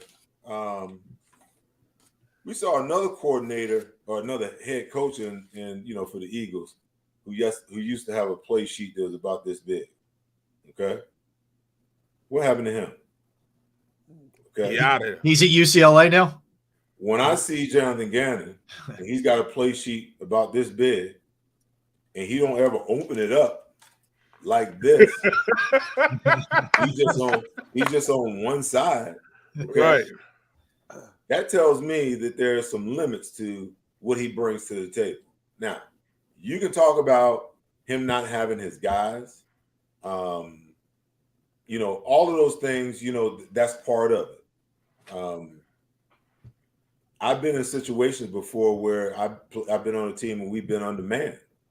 Early in my career in Philadelphia, not necessarily we were undermanned, but we were trying to figure things out. But that didn't stop Buddy from dialing up a blitz every once in a while. That didn't stop him from calling man to man.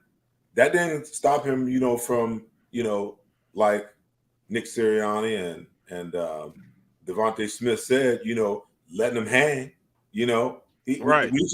There comes a point in time in the game where you just have to do that. If you got to call timeout, bring the whole team over and say, hey, this is what we're doing. This is what we got to do. Man up. Okay. I need you to man up. But you can't play conservative football in the NFL 95% of the time and think that you're going to win. And I'm still appalled. Listen, I don't have anything personal against Jonathan Gannon. I don't even know dude. Okay. My job is to analyze what I see during games. Okay. And he might be a great defensive coordinator. But from what I saw last year, I just don't see it. And I don't care if you went and you got Hassan Reddick. I don't care if you went and you got Kazir White.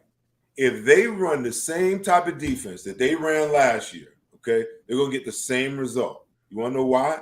Because players take on the personality of the coach who coaches them, okay? And I just can't emphasize this enough because I've played in systems that have been overly aggressive. I played in systems that have been aggressive, and I played in systems that are passive, okay? When the defensive coordinator is making calls and he puts you in a passive mode, okay? He makes a passive call. It makes you passive. That's why when you see the DBs off the ball, and they can talk about situational football all the hell they want to, okay? But when you line up all the time, you off the ball 7-8 yards, the great quarterbacks are going to take that 5 or 6 yards. All day. Because you playing passive. Now you coming up, patting your feet because you don't want to miss the tackle because you know if you do, all hell's going to break loose. You passive, okay? Opposed to if I'm up in your grill and I'm jamming you and you run that same route, I'm all over you. See, my mentality is different. When Buddy would call the blitz and I knew it was my number, there was a sense of urgency. There was no lollygagging trying to get up in the hole. Oh, no, I got a chance to make a difference. Let's go get it, baby. So I get it. There's certain times where you have to play certain ways and things that you do.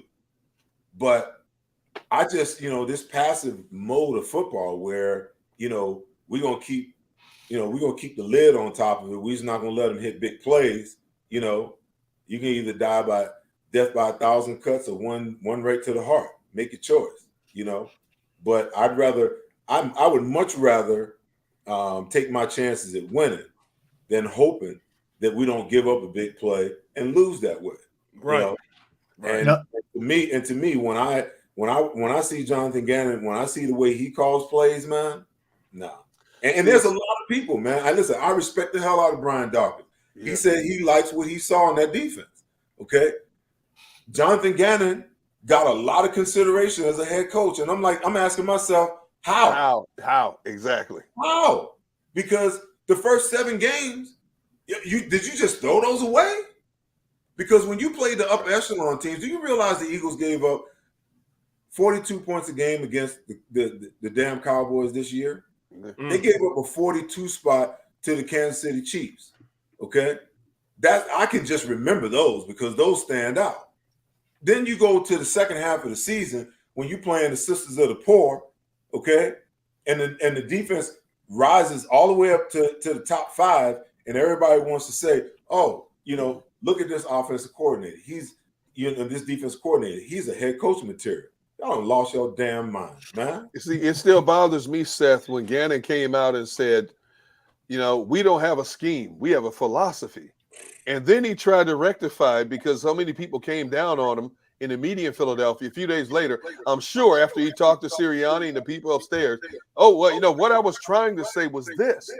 And see, when you look at the way his defense played, they were playing with a philosophy. Whatever that bogus philosophy was, that's what it didn't look like a scheme. There was no definitive scheme out there playing football. It was like a bunch of guys lining up, trying to figure out what the heck they were doing. Hey, D, do you remember when he said, we're not a dime team? Yes. You remember that? Yes. He goes, oh no, we're not a dime football team. We're nickel. We got other sub packages. And I'm watching film 2 weeks later. Guess what they was in? Dime. I took a video of it and posted on social media. Oh, you just gonna sneak it in on us, like like I ain't out here watching. I see that one damn linebacker on the field. I know what dime look like. I know what 6 DBs look like. Come on, man. You ain't dime. And then they have the audacity to tell the entire league that you don't run dime. So guess what they're gonna do? They're gonna scheme your dumb ass. Right. I'm gonna bring in both tight ends on this dime defense. Oh, man. You know, it's funny. People ask me all the time, D-Gun, through the years, D-Gun, why do you think Seth is not a coach with the Eagles or in the National Football League? And after talking to a lot of former players about why they will not coach players up today, I said, you know why? Number one, Seth is too honest. Organizations don't want to hear that. And number two, Seth would not babysit a lot of these guys. You're going to have a psychologist coaching players in the National Football League today. Seth is old school. Seth will coach every player one way. Get in your face and pat you in the back when you're right. Get in your face and chew you out when you're wrong. And people are like, really? I said, you have no idea. You need a psychologist for 53 different personalities nowadays. Some people can't take criticism like other people can. I said, I don't see Seth coaching because Seth is not going to play the corporate game. Now, I think he should coach. I think he's coached Ben Simmons, Derek. I think he'd be very good with Ben Simmons. If he coached Ben Simmons would be in an insane asylum, and Seth you got a hold of Ben Simmons. Ben Simmons couldn't take Seth joining. Listen, let me say this, okay? I played for a guy, who, as crazy as he sounded to the people on the outside, it was always a mental thing with Buddy. There was always these mental games that was going on. Okay. What Buddy was masterful at is he knew each and every one of his guys. See, so if I ever got into coaching, like when I coached youth football, I had 25 kids on my team. I knew each kid to a T. I knew what motivated them. I knew which one I could get on and which one I couldn't get on, which one I had to pat on the back and which one I had to kick him in the behind. Okay. At the youth level, coaching older kids are no different. Okay. The first thing you have to do is get them to understand is that I want what's best for you. Okay. Right. And if I can get you to do the things that you need to do, guess what? You're going to get paid. I'm going to keep a job and keep getting paid. Okay. We all win. But when you're fighting against me, when I'm trying to give you everything that I got that I know is going to help make you better, then we got a problem. We got a communication problem. It's like, so I had a defensive end that just would not keep contained. And I stopped practice one day. I was like, okay, we have a communication problem because either I'm not explaining it the way that, that registers in your mind for you to keep contained, or you just ain't listening. So we need to figure this out. So he loses contain. I blow the whistle. I said, don't nobody move. Everybody stay right where they are. Okay? So I said, I turned to him. I said, how many teammates you have inside? He turned, he looked, he counted. He was like, there's 9 in there, coach. I said, how many players you got outside? He goes, there ain't but 1 out there, coach. I said, and he don't want to tackle nobody. Will you please turn the ball in to those guys, to your teammates? Just contain the football. Okay? That picture got him to understand, and we didn't have to have that conversation again. Okay? So now, there's a big difference between guys who receive coaching and guys who don't. My issue would be with the guys who don't and the guys who are not, who aren't committed to doing whatever's necessary. Listen, if as a coach, if I'm gonna spend 15 hours a day there trying to give you the information for you to succeed, and you leave your iPad or your Microsoft Surface Pro or your notes, because if I'm coaching, you're gonna be taking some notes in meetings. Okay, you leave your stuff in your locker, yeah, I'm gonna have a problem with that because you're gonna be the weak link. I done seen it too many times. I done lived it. Yeah. Seth, I don't play the screen, bro. I don't play the screen, man. You don't pay me to play the screen, man. You going Fletcher? You going Fletcher?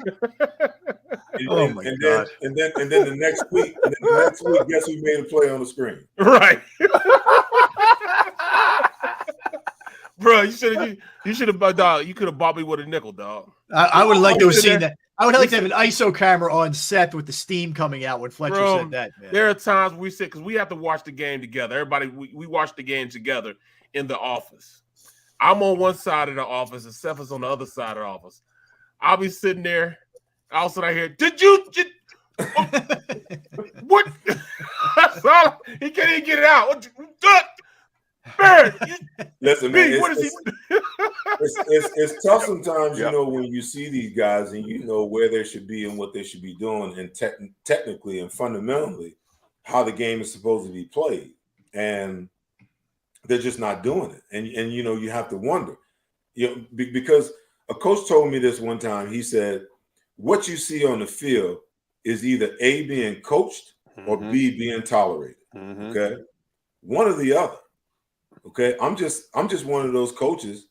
I'd be one of those coaches that just wouldn't tolerate it. Okay, like my edge rushers or my outside linebackers standing wrong foot up. I don't understand why coaches allow players to do that, because, you know, 80% of the time they get away with it because they like to push off the inside foot. Well, spend some time in the offseason learning how to push off the outside foot. Okay, because guess what's going to happen? When that jet sweep comes, first thing you got to do is step inside with your inside foot just to balance up so you can get outside, okay? So now you at a deficit. When they run the ball your way, okay? When they bring a tight end in motion and you stand in wrong foot, you know? And those plays happen at some of the most critical times of the game, and people talk about, oh, the offensive coordination. I'm like, no. What the offensive coordinator is smart enough to do is see that there's a technical deficiency, and they realize that we can get something over there. So they game plan it, you know? So the players and the coaches, because the coaches tolerate it and the players feel most comfortable doing it that way, man, Buddy would have never allowed me to stand, you know, with my inside foot back and my outside foot up. Never, you know, under no circumstances. And his response would have been, if you can't learn how to do it the other way, then guess what? You can't play. Right. Okay? Right. You can't play because you got to play on both sides. So you got to learn how to get your feet right on both sides. It's just, it is what it is. Yeah. I think one of the biggest detriments in the game today is when coaches are told from above, you have to play this guy. He's a first-round pick or a high second-round pick. I mean, you hired me to coach players and to put the best options on the field to win. And your guy, who you might have mistaken by taking him as high as you did, now you're forcing me to put him on the field because you have to justify making him at a high round. I think that's bad mojo, man. But it happened. It's commonplace in the game today. Well, to your point, D, whatever happened to meritocracy in the game? The best players play. It's just, it makes no sense. But these organizations are so sensitive to the things that guys like us say that, you know, they don't want to be in that position where they get called out for it. Listen, I always say that there's very few things that are certain in the draft, okay?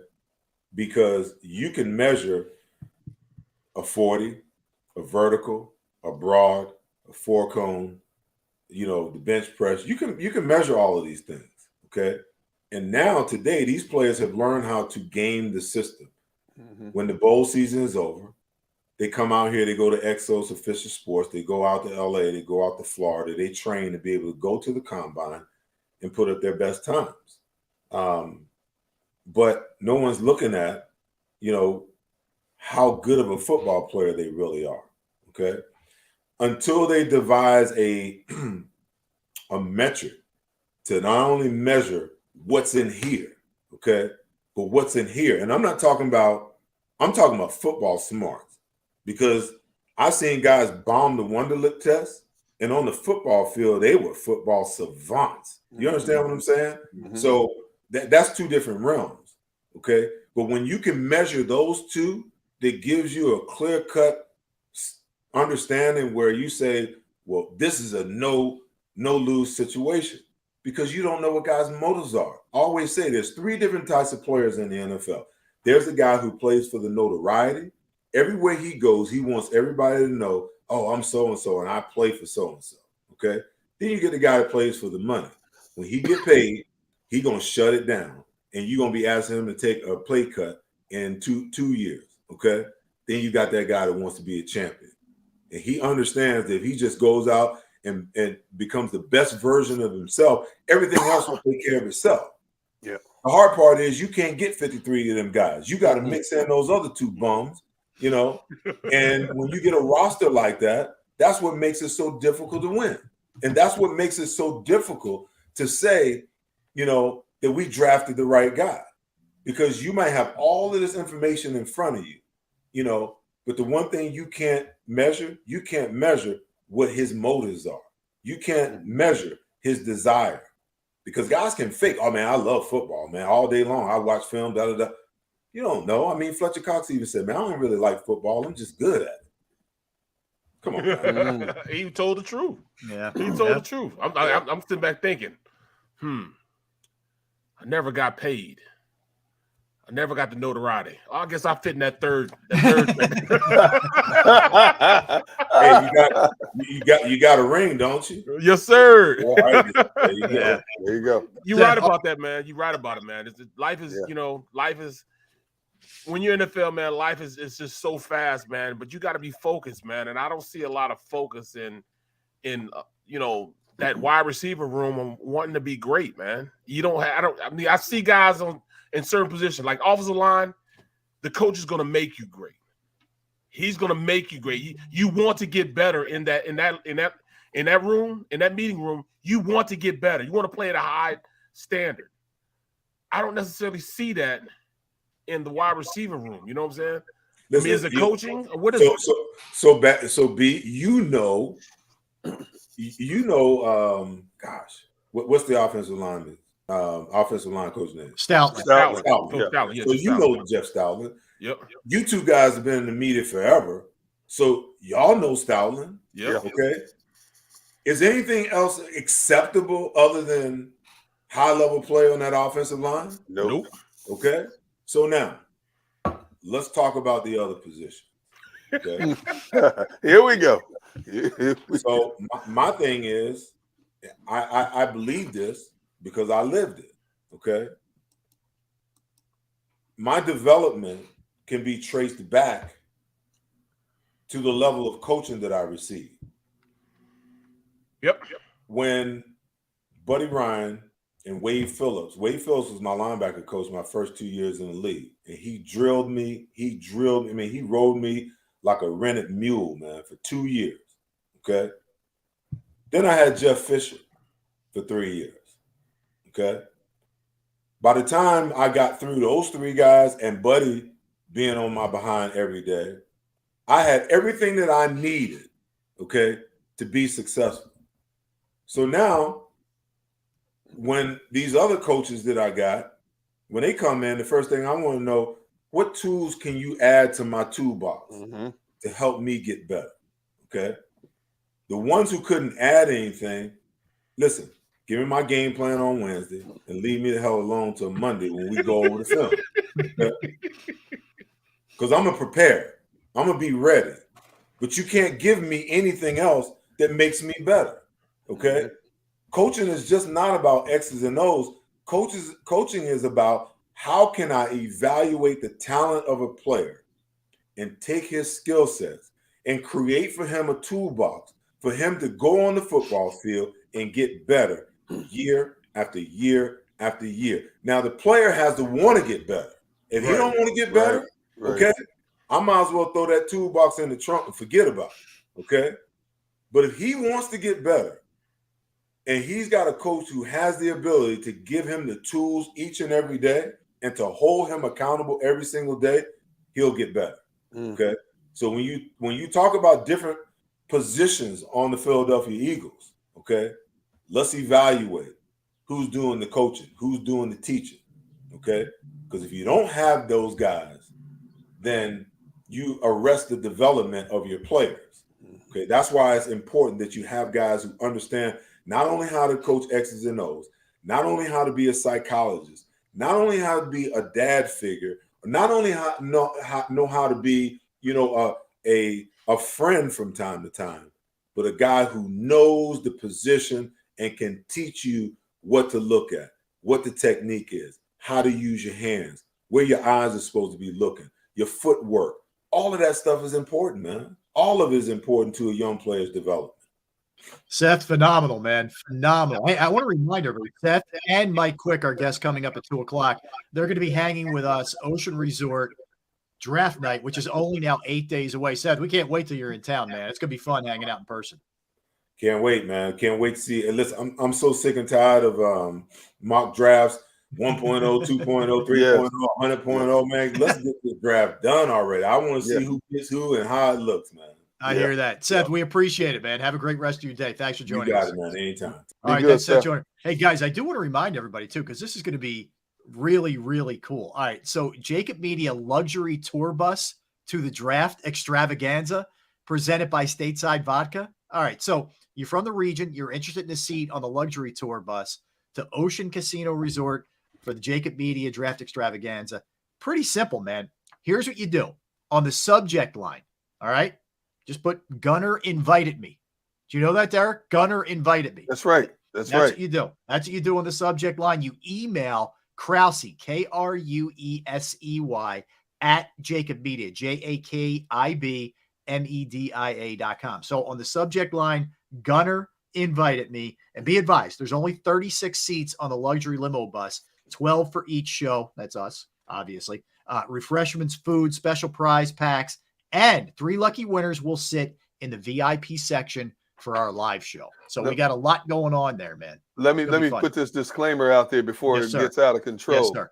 Put Gunner invited you, but Gunner is not providing ribs. What?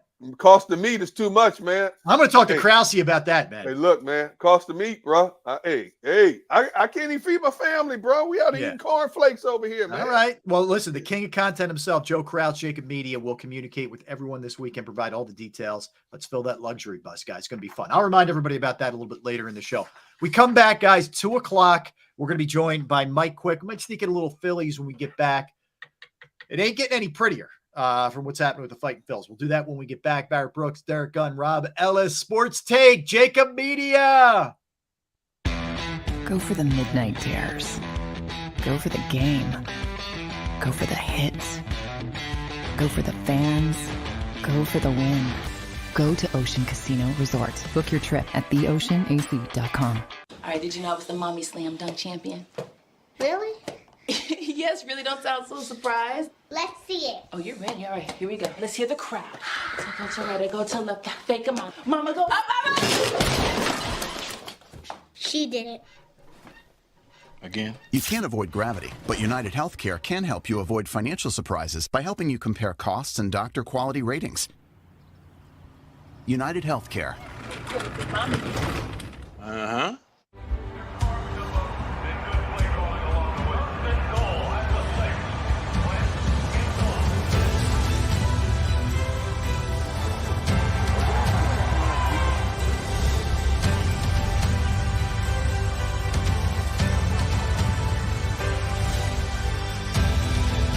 Field of life, First Trust Bank is there for you.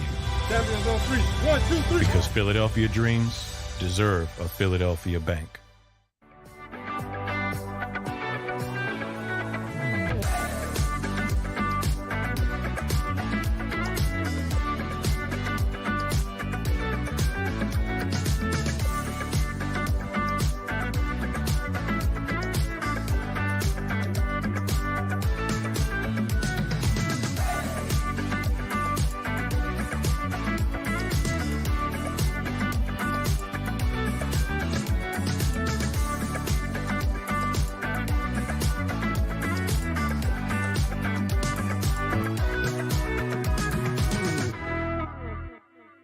The following is a real testimonial from the father of a young injured victim. I didn't think she was going to make it. Major Perry's daughter was the victim of a horrific accident caused by someone else's negligence. If you don't find the right counselor, law firm that you're looking for, you will get lost in the wilderness. Badly injured? Call the Fritz and Bianculli Law Firm at 215-458-2222 and find out why they say, "We got this." At Stateside Vodka, every new customer gets the world's best rocks glass, free. You're telling me that bottle is cut in half? You could say that.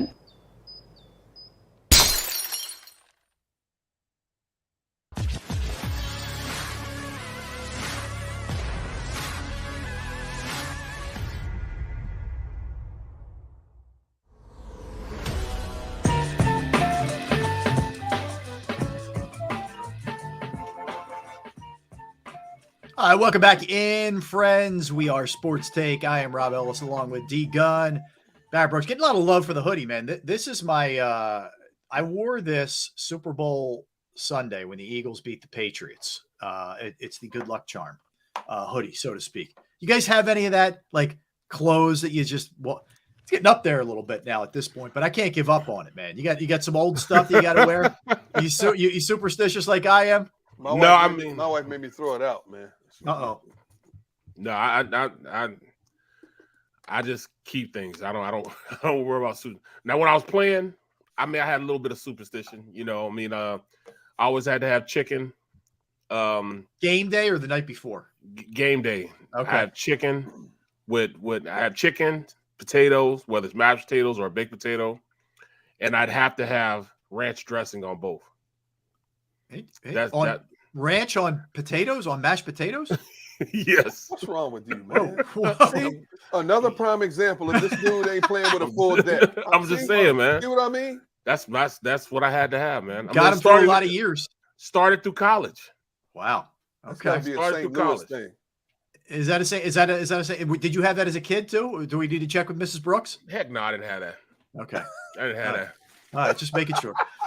All right, so guys, I did not think that we'd all be sitting here on April. By the way, April 20th, I got to say happy birthday to my daughter, Maddie. She's 17 today. Yo, happy birthday. Happy birthday. Tomorrow's Sanji's birthday. Nice. Happy birthday, Sanji. Yeah, so I didn't think we'd be sitting here on this date, guys, with the Phillies at a 4-7 start here and just free falling. And we're not even out of the month of April yet, and we're talking about this, but it is hard to fathom what's happened here. No, it's not. It's not. No, I'm gonna tell you this. Yeah, it's working in the opposite. I told you my glasses always half full. It's working in the opposite. Usually they're hot, on fire at the beginning of the year. Remember, they usually just before summertime they're always hot heading into May, and as soon as they get to June, they just fizzle off. So I'm hoping it's the opposite effect. All right, I hope you're right too, man. Okay, hope is the key word. Let me throw these numbers at you guys. You ready? They've lost 7 of their last 8. They started the season off, if you remember, 2-0. Right? They're 4-8 at this point. 1-5 on the road trip. They've lost 3 straight. 4-8 is the worst start since 2017. They have the worst record in the NL East, 3rd worst record in the NL. I mean, and last night some of the bats came around, like Schwarber delivered, Vierling, who hadn't done anything. A couple of the guys hit actually, and then the same issue that they've had the last 3 years, whatever. The bullpen gives it up last night. Right. They're just finding ways to lose, man. We're used to that. Yeah, we're used to that. Here's all you need to know. Right now, this Phillies pitching staff has the 2nd worst ERA in the National League. They've already given up 11 home runs through 12 games. What? 11 home runs given up in 12 games. That's all you need to know. That's all you need to know right there. And the bats are lethargic enough. And, again, we were talking, and Nolan, Aaron Nola pitched a good game for 5 innings. He pitched a good game. He did. I thought they pulled him too soon. Now, that's always a big topic, in April. Why do managers pull their starters so quickly? I understand that. It's April. It's the first month. You got a long way to go. But Nola pitched a great game. Didn't get much support after they pulled him out in the 6th inning after he gave up the 1 home run to Charlie Blackmon. But the pitching staff was believed to be a lot better going into this year, a lot more promising. That hasn't lived up to expectation. With the acquisitions they made to add to the lineup, hasn't lived up to expectation. Nope. They were supposed to have one of the better big bopper lineups in the National League. That hasn't yet. And, I'm trying to stay as positive or as even keel as I possibly can because, a lot of people are always saying, the sky's falling and it's April. You still got May, June, July, August, September to come, so I'm giving them the benefit of the doubt. And even though the Mets are controlling the division, it's far from over for the Phillies. But you're right. It does get a little frustrating right now because what we thought they would be coming out of the gate after the first 2 games, they were 2-0. We're like, here we go. But after that, oh my goodness. I'm trying to stay positive. I wonder, and it also just work. I don't know. And it's hard to gauge this exactly, but it doesn't feel like there's a great sense of urgency. There's a lot of, hey, it's early from them. At some point, man, that's gonna get real old real fast. And it's already old. I know. Yeah. I mean, and I don't even mean, I mean from the team, Derek. I don't mean from you. Right. You hear the players. Yeah. I mean, this is a 162 game season. Yeah, it's a marathon, not a sprint. I'm tired of hearing that, man. But what do you want them to say? I get it. At this point? I mean, it's player speak, it's coach speak. I get it. I get why they're saying it, but I wonder. I hope you're just saying that to the media, man. I hope inside of that clubhouse that you get that, these games count just as much now as they do in September for these guys, and you start digging yourself these kind of holes like you're doing. Like, what are the Mets, 5 up on them or whatever? I mean, you don't want to play this game that they're starting to play. And no better time now to at least salvage one on this trip before you have to fly back to Philly. You have your day off tomorrow, and then they're back at it Friday, but they need to salvage one. All right, enough Phillies at this point. So let's come back. Another one of our guests is going to be joining us come draft day, 8 days from now at Ocean Resort in Atlantic City. Is the one and only Mike Quick. Of course, Mike, great player, does an unbelievable job with Merrill Reese calling the games on radio. We'll talk to Mike. Mike's got some things we'll talk to about the Eagles, but also some life things that we'll talk to Mike about when we get back. We are Sports Take. He is Barrett, Derek. I am Rob. JAKIB Media YouTube Network. Go for the midnight dares. Go for the game. Go for the hits. Go for the fans. Go for the win. Go to Ocean Casino Resort. Book your trip at theoceanac.com. All right, did you know I was the mommy slam dunk champion? Really? Yes, really, don't sound so surprised. Let's see it. Oh, you're ready. All right, here we go. Let's hear the crowd. Go to right, go to left, fake them out. Mama, go up, mama! She did it. Again? You can't avoid gravity, but United Healthcare can help you avoid financial surprises by helping you compare costs and doctor quality ratings. United Healthcare. Uh-huh.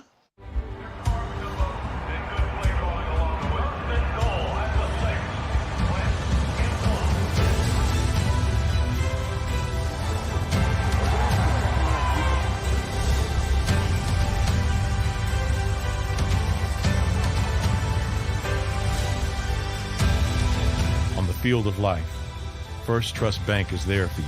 Champions on 3. 1, 2, 3. Because Philadelphia dreams deserve a Philadelphia bank.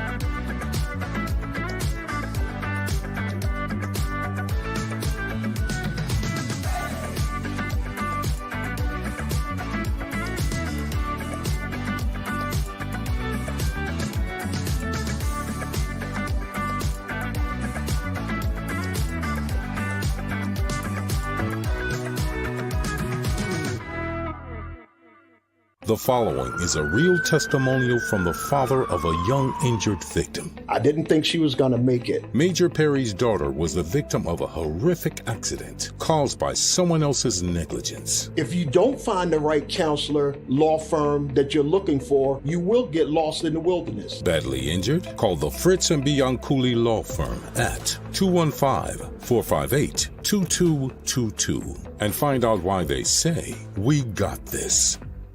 At Stateside Vodka, every new customer gets the world's best rocks glass, free. You're telling me that bottle is cut in half? You could say that.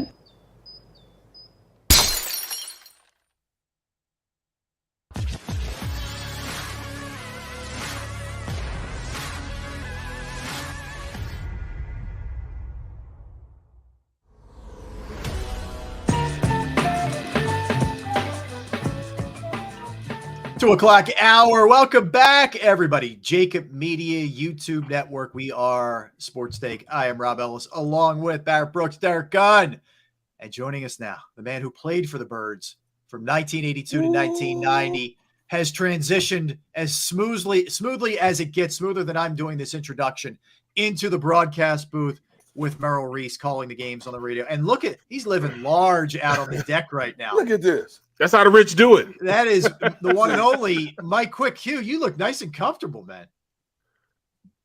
We just need your mic on. That's all we need. We need Mike's mic. There we go. No, not yet. Okay, not yet. now I'm in the party. There you go.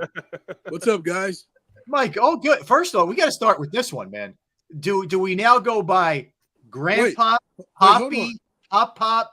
What do we go by? So that's why I got put outside. You can't wake the baby up. Normally I'm inside, but I can't wake up the baby. Wednesdays is Pop's day to have the baby. So Pop's got the baby today. So she's taking her nap. So I get a chance to talk to you guys. Perfect. Hey Mike, let me ask you this. How old is your grandchild? She is 18 months. Okay. So I have 3 grandchildren, a 4th one coming in September, and we keep the 8-month-old granddaughter because my wife's my oldest daughter's an RA, and her and her husband. So we keep her once or twice a week overnight. Yeah. Hey man, I'm not used. I'm still trying to recover. 1:30 a.m. feedings, 4 a.m. feedings, changing diapers. I'm like, oh, what did you do, Mike? I didn't think I would be doing this at this stage of my life, man. Yeah, nor did I, but you know what? It's a beautiful thing. It is. I have so much fun with her. I got 2. One that's 6, and then I got one that's she'll be 3 this year. So I keep them in the summertime. So every time they live in Atlanta, so it's hot in Atlanta right now. So they think anytime it's hot, they go to Pop's house because Pop got the pool.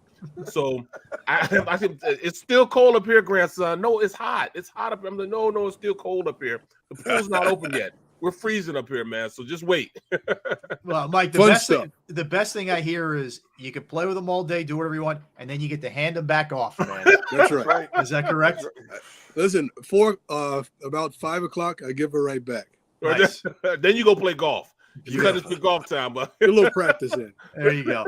Well, Mike, look, we're getting close to the draft here, which naturally we're getting thoughts of the 2022 season. We're excited.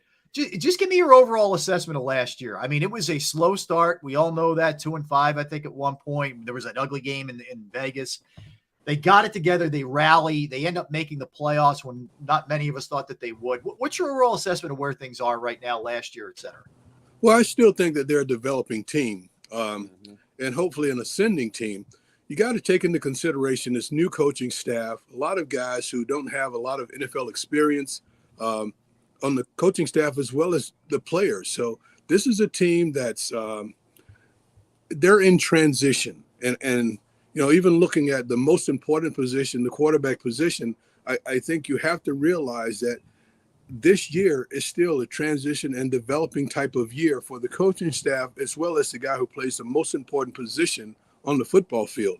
So that's where I am. We had a lot of good things that happened with this team this year, but there are a lot of holes that need to be filled, and I'm sure we'll talk a little bit about that, as well as a lot of maturing and growth that needs to take place for this team to get back to prominence. Mike, I know for a fact through the years, you travel with the team. You're at most of the practices. Yep. You're in the office talking to these players all the time. Give me an insider's perspective of what Jalen Hurts has gone through, how he's handled it, and how you expect him to continue to handle it in 2022. Well, I tell you what, D-Gun, I think that is the real strength of the young man, how how he's able to handle different situations. You know, you go back even to his college days and having to leave one school, or first of all, losing his position as a starting quarterback and transitioning to another school, and immediately the locker room kind of rallying behind that. And that is the type of person that you see him as he comes to the NFL. You see that same type of person. You see a lot of people that want to get behind him, rally behind him. Still, he has a lot of growing to do. He's really talented. I love the way he goes about his business. You know, you talk about that part of his, you know, he's a professional. He's going to put the work in. He's going to put the time in. Hopefully he's got the right tutelage over there that can get him to where he needs to be in this league. But the kid has a lot that you can build on. We see all of that potential manifest itself in being the quarterback that this team will need going forward. That's still in my mind yet to be seen, and we don't know that yet. Well, see, there's the problem. You know, there lies my biggest question. Is this coaching staff capable of bringing Jalen along and the team along in a way in which they're competing? You know, I don't know. I mean, I think he went to an outside source to learn the quarterback position. I mean, the head coach is a wide receiver coach, but yet wide receiver paid the poorest on the team. I mean, where do you think their progression is, and how will they be going into this year? Yeah, that's a really good one there, Big B. That position to me is puzzling because, you know, I played the position. I know that they've spent a lot of draft capital at the position, but you're right. The production is just not there. And if you want to go back to the coaching aspect, it could be the fault of that, as well as the players themselves not. So I think there's a maturity issue with one guy in particular, Hightower. I think he has a whole lot of talent. I just think that he oozes with talent, but we just haven't seen that manifest itself. Now, is that because he's not being tutored the right way, or is it just that he's not maturing at the speed that he should mature to be a good pro playing that position? Jalen Reagor, we haven't seen the production from him being a first-round draft pick that we were hoping to see, and I don't know where that's going, but I know that he needs a lot more work. Smith, he comes in out of Alabama and he's polished right away. He's NFL ready almost day one, but he needs a better cast around him so that all the emphasis is not on him, and so that you have other reliable targets on the field, and not just guys like a Greg Ward who can run all the right routes the right times and catch the ball, but you need guys who are playmakers, difference makers, and we're not seeing that out of the wide receiver core right now. Mike, get it back to Reagor for a minute. I don't know if you have or not, if they've asked you to talk to him. What would you say to him if you were just going to sit him down as he enters year 3 now? We've seen the lack of production. We've seen, you know, some immaturity issues, you know, maybe not in the best condition, et cetera. What would your advice to him as a guy who was so successful in the league? What would you say to him? Well, probably the first thing I would say was get off social media, because I think that really hurts a lot of these guys, that they're reading all the things about them, the good and the bad. I don't think it serves them well at all to be on social media. And then too, the second thing I would say is just, you know, put the blinders on, go to work every day and just try and get better. You know, these guys preach, you know, getting a little bit better each day. Is it 1%, whatever, however the moniker is, where they want to get a little bit better each day. That to me is really the way he should approach each day, with blinders on, and, you know, just forget about the outside world, the people that are outside of that locker room, outside of the complex that they're working in, and concentrate on what's important to you. All the little aspects of the game, and they're the little things that are going to make you successful. Everybody has talent, but it's the guys that are detailed in the little things that to me separate themselves from the pack. Hey, Mike. I think we all agree that nobody's under the microscope more than Jalen Hurts with this organization. Correct. In 2022, I would say the next player would have to be Miles Sanders. I mean, he's going into year 4 now, and this organization has to determine what he is or what he isn't. You know, we know he's had the injury history. He's missed 4 games the last 2 seasons in a row. And I think this organization has to define what he is or what he isn't moving forward would you agree or disagree that this is such a pivotal year for Sanders? Oh, no, no question about it. And I do believe that if it's through free agency, and there could be some things that happen right before the draft, or if it's drafting, he's going to have other guys that are going to push that position. Mm-hmm. Now, I know Boston Scott is talking about, coming back.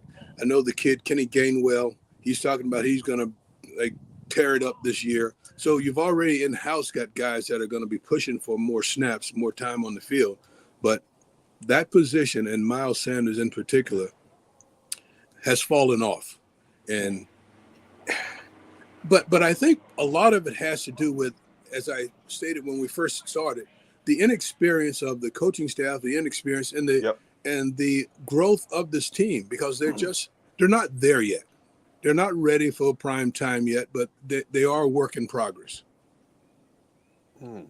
As you go forward and you look at this team, the needs of this team going into this draft, give me 15 and 18, the position, not necessarily the player, but the position that holds the greatest need as they go into this draft.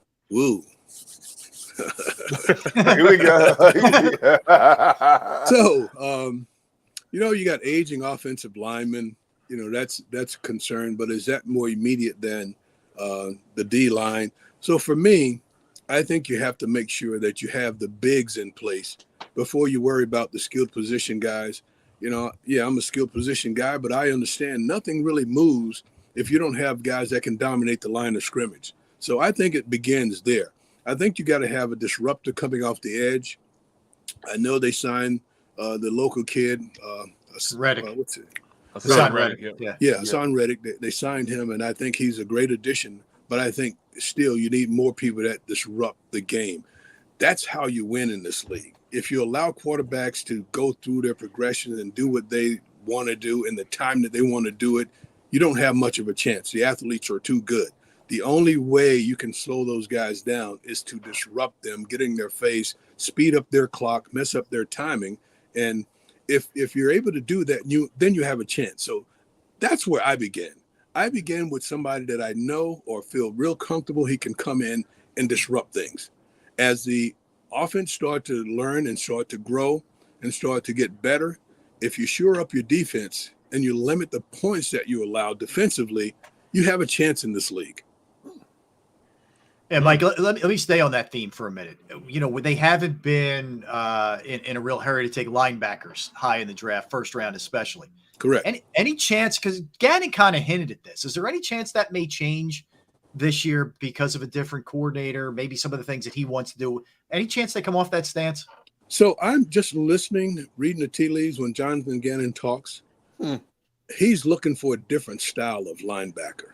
He's looking for a difference maker. And I think if he has his way, that they will go high in the draft to get a linebacker, an impact linebacker. Guys, it was 1979, the last time they drafted a linebacker in the first round. I know that the position has been devalued to some extent, but when you look at a guy like Michael Parsons coming out of Penn State and all that he's able to do, all that he's been able to do, when you see blue chip players like that, you have to take a shot at adding that guy to your defense because, as I said, you want to be disruptive. If you don't have that, then you're not going to win because the athletes are too good on the offensive side of the ball. You're absolutely right, man. From your lips to God's ears, we need a linebacker in the worst way. Oh, my God. I've been screaming that for the longest time, man. Well, talk to Seth Joyner. What does he say?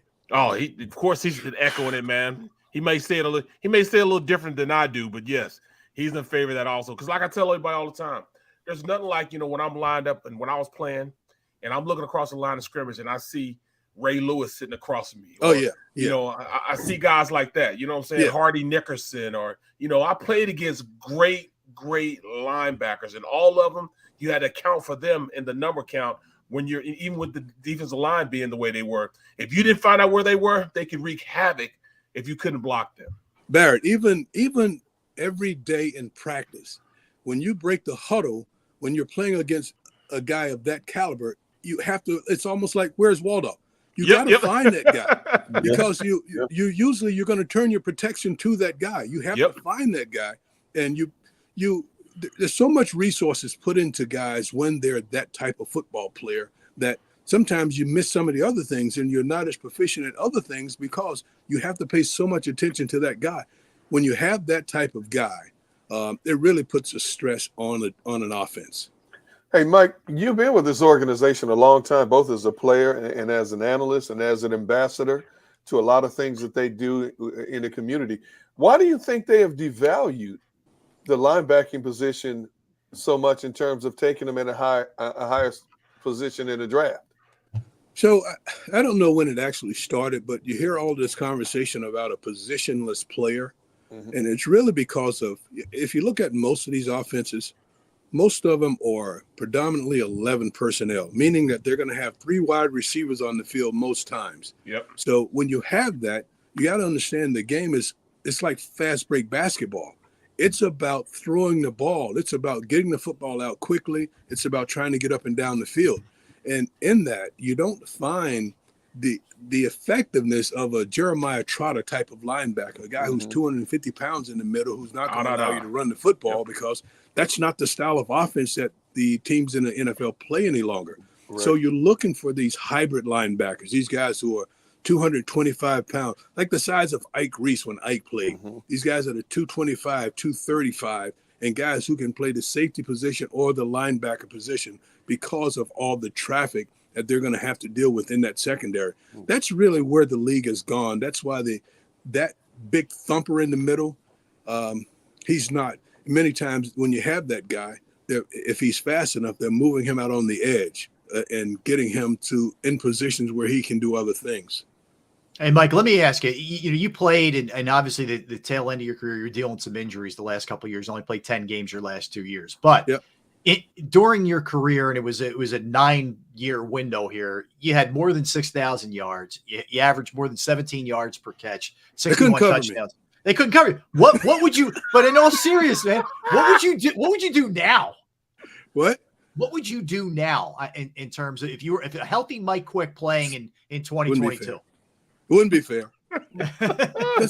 Listen, you're not allowed to hit receivers. And if you go over the middle, you're not going to get hit the way they hit up. Like Andre Waters, Ray Ellis, Wes Hopkins, the guys that I played with, and the way they used to go after receivers, you couldn't do that today. They wouldn't be able to play. And without like that intimidation and without having that fear factor on the field that somebody's going to blow you up when you go over the middle, it just makes the game at that position just, to me, a lot easier to play. And if you're not going to hit me, you can't put your hands on me after 5 yards, then you're probably going to have a hard time trying to cover me. Who's the guy playing now whose game most resembles yours? Oh, that's a good one. I don't know. Tell you what, there are a couple of young guys that are coming out this year that I like. Who do you like? Yeah, who do you like coming out? So there's a kid that there's not a whole lot of talk about him. Wide receiver out of Georgia, George Pickens. Yes. I just believe that he's a guy that they're missing.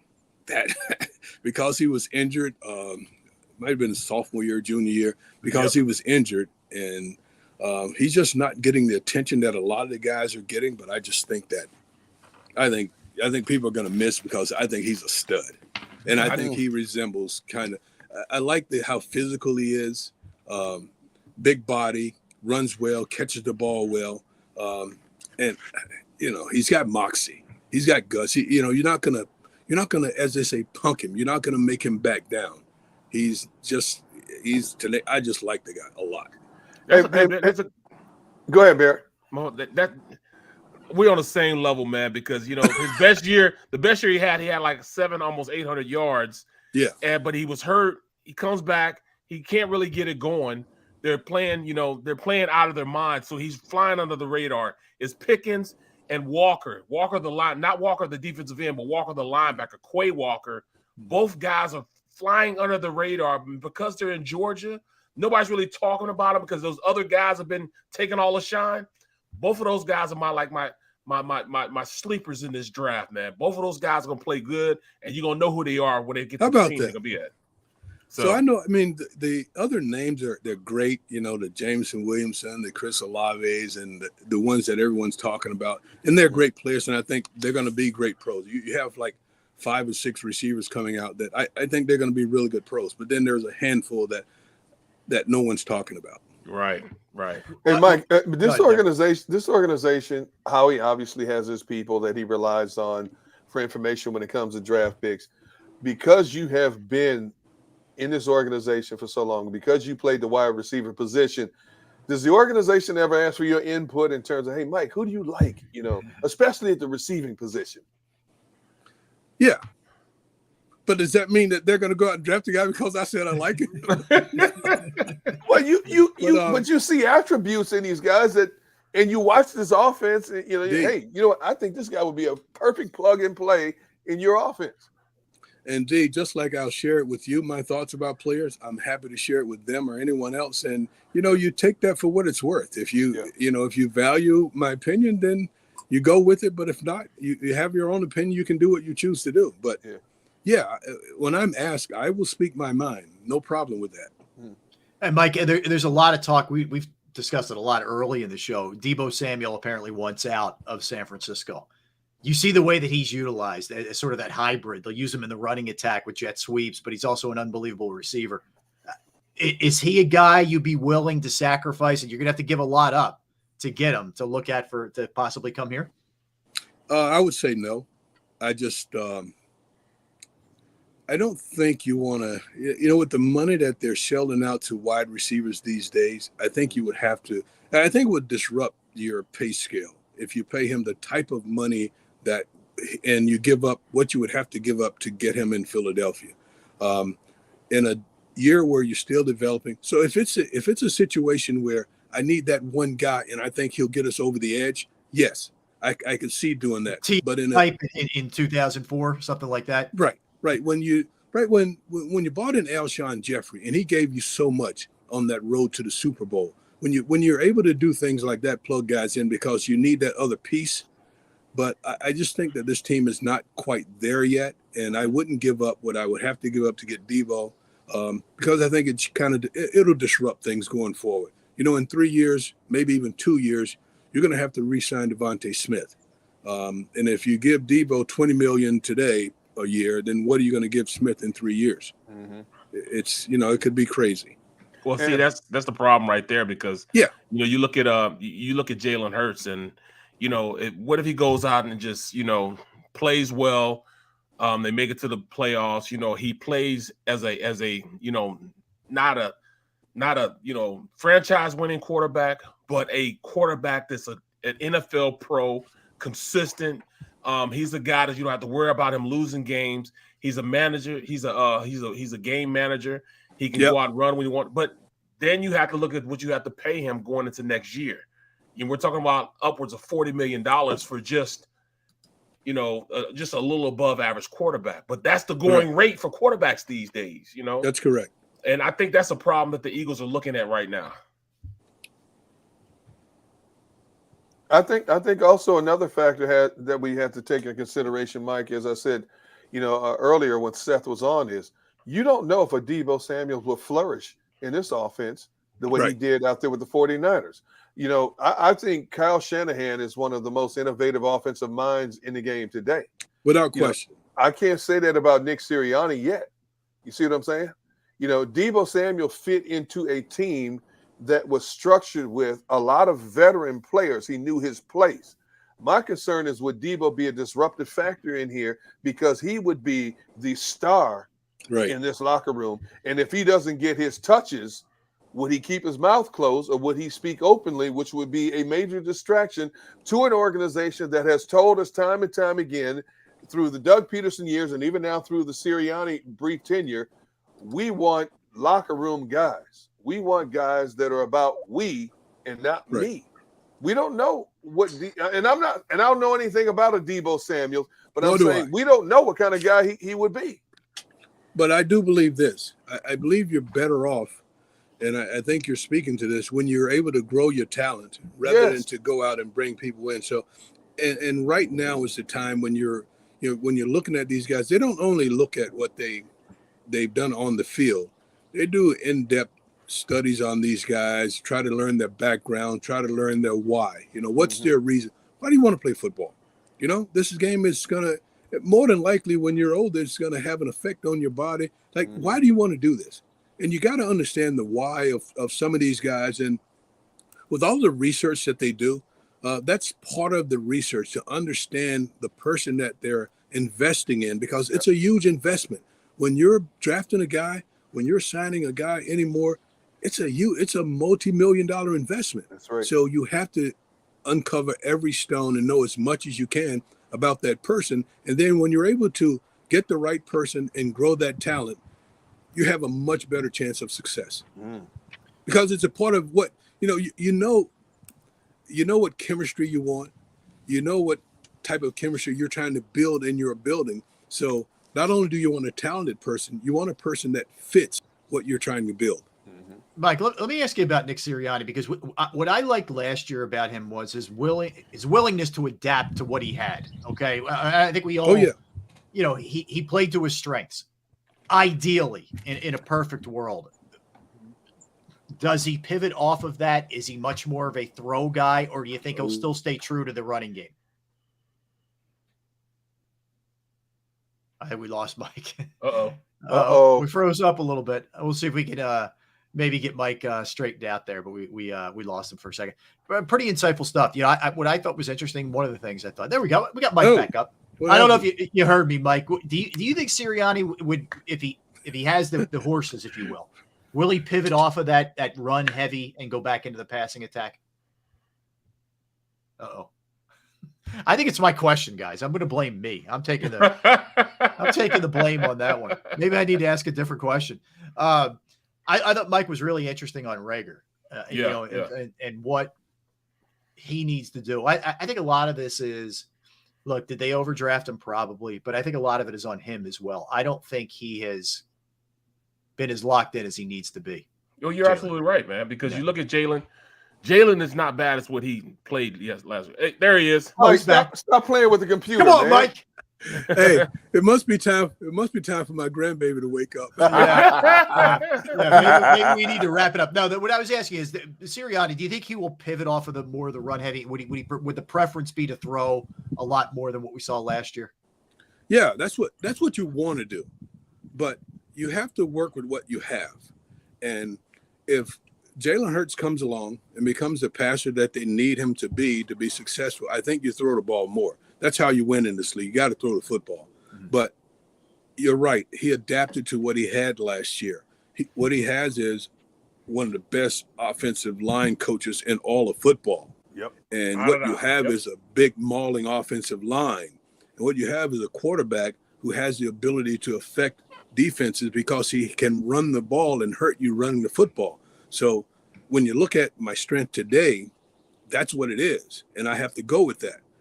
But if they're able to, in the offseason, Barry talked about Jalen going out, getting help from an outside source with his passing.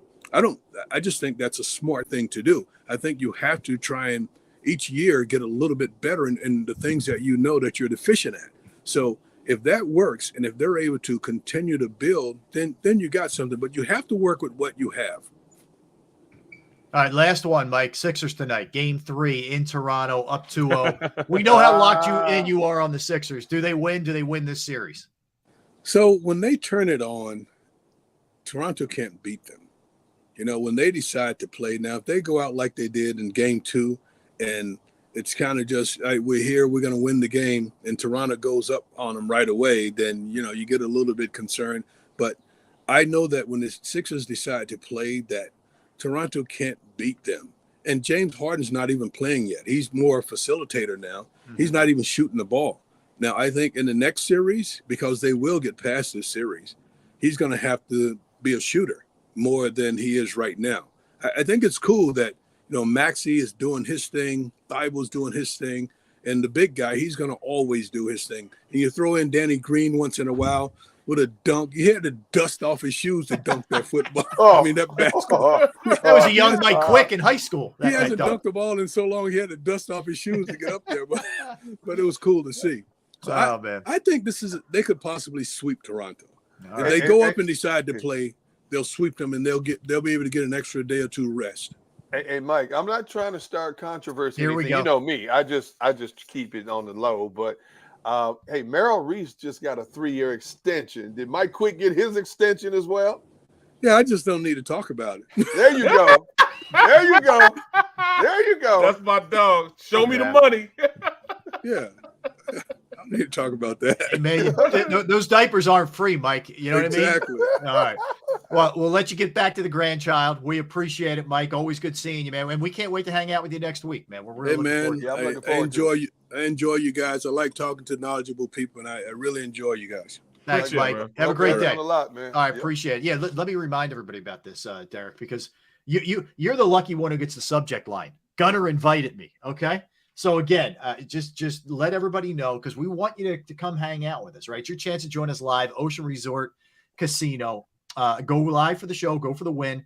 JAKIB Media luxury tour bus to the draft extravaganza, presented by Stateside Vodka. You're in the region, you're interested in the seat on the luxury tour bus to Ocean Casino Resort for the JAKIB Media draft extravaganza. All you need to do in the subject line, now you're going to send this to Krause@jakibmedia.com. All you need to do in the subject line is put Gunner invited me. That's all you need to do. Come on, everybody. Come on.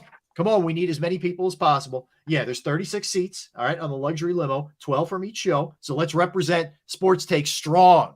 We're strong. Right. We got to get more than 365 guys than Sills. Come on, we got to represent strong. Refreshments, food, special prizes, and 3 lucky winners will sit in the VIP section for the live show. The king of content himself, Joe Krause, JAKIB Media, will communicate with everyone this weekend, provide all the details. Let's fill that bus. All right, quick timeout. Come back. We got a lot more in store for you. We'll jump around a little bit, get it back to the Sixers for sure as they have their game tonight. You heard Mike Quick's prediction. Toronto can't beat them if the Sixers play their game. We'll talk some Sixers and jump around. I got a couple other things. Jerry West is unhappy, and I'll tell you why when we get back. I'm Rob Ellis, Barrett Brooks, Derek Gunn, JAKIB Media, YouTube Network, Sports Take. Go for the midnight dares. Go for the game. Go for the hits. Go for the fans. Go for the win. Go to Ocean Casino Resort. Book your trip at theoceanac.com. All right, did you know I was the mommy slam dunk champion? Really? Yes, really don't sound so surprised. Let's see it. Oh, you're ready. All right, here we go. Let's hear the crowd. So go to right, go to left, fake a mom. Mama go up, mama! She did it.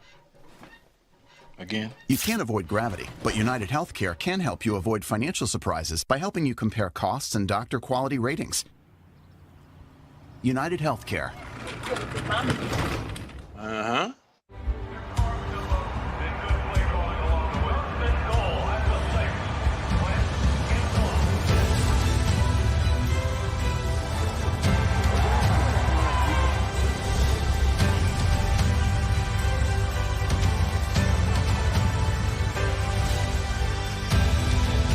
Field of life, First Trust Bank is there for you. Champions on 3. 1, 2, 3. Because Philadelphia dreams deserve a Philadelphia bank.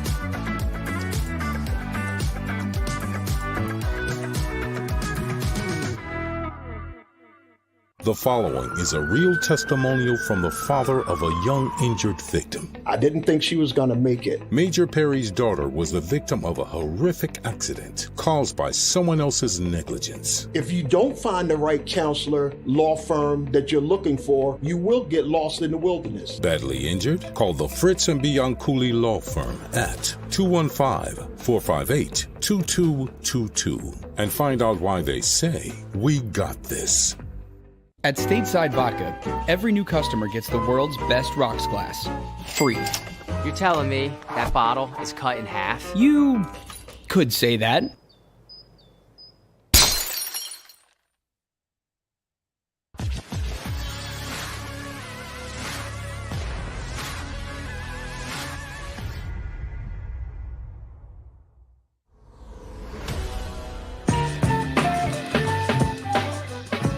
Sports Take, B. Gunn, B. Brooks, R. Ellis, JAKIB Media YouTube Network. Welcome back in, everybody. Hey, reminder tomorrow, guys, 2 o'clock, Keith Pompey will be joining us. Keith's up in Toronto covering the Sixers for the Philadelphia Inquirer. So looking forward to talking to Keith at that time tomorrow, in addition to a lot of other stuff that we have in store. All right, either one of you guys watching this winning season, it's the HBO. It's not a documentary. It's a series on the Lakers, 79-80 season, which was Magic's rookie year. And they play loose and fast with the truth. And they admit that it's not all true, out of the chute. Adam McKay is the producer. It's based off of the book that Jeff Pearlman wrote. But I've only seen one episode. My son's watching it, and he's loving it, just kind of learning about the Lakers. I don't know how much he's learning because I don't know how much of it's true. Kareem Abdul-Jabbar came out and wrote this long piece on how it's, everybody being portrayed, it's nonsense. Jerry West literally is now suing the producers of this thing because he's been portrayed as this like out of control, angry alcoholic, just like I mean really bad. He looks really bad in this thing, man. But he's actually taken it to that point where he's going after them, in terms of wanting basically what he wants is some kind of retraction. And is he like a coach or something, or is he playing? He was a GM at the time. He was the architect that put this thing together, essentially. With Magic. It says here, Jerry West's legal team has sent a statement to HBO saying that Jerry was falsely and cruelly portrayed as an out of control, intoxicated rageaholic. The legal team also state has caused great distress to Jerry and his family. They're asking for damages. Oh yeah, everybody wants damages nowadays. And a retraction within 2 weeks. Yeah, that's going to be fascinating to see because the producers essentially are like, "Hey, we didn't say this was exactly the truth," know. Yeah. So I don't. Jerry's 84 at this, or 80. I think he's 83 or 84 at this point. But man, yeah, he's none too happy. Kareem didn't come off real well either. There's a scene in it. You remember the movie Airplane when Kareem's in Airplane? Oh, yeah. Yeah. Okay. Yeah.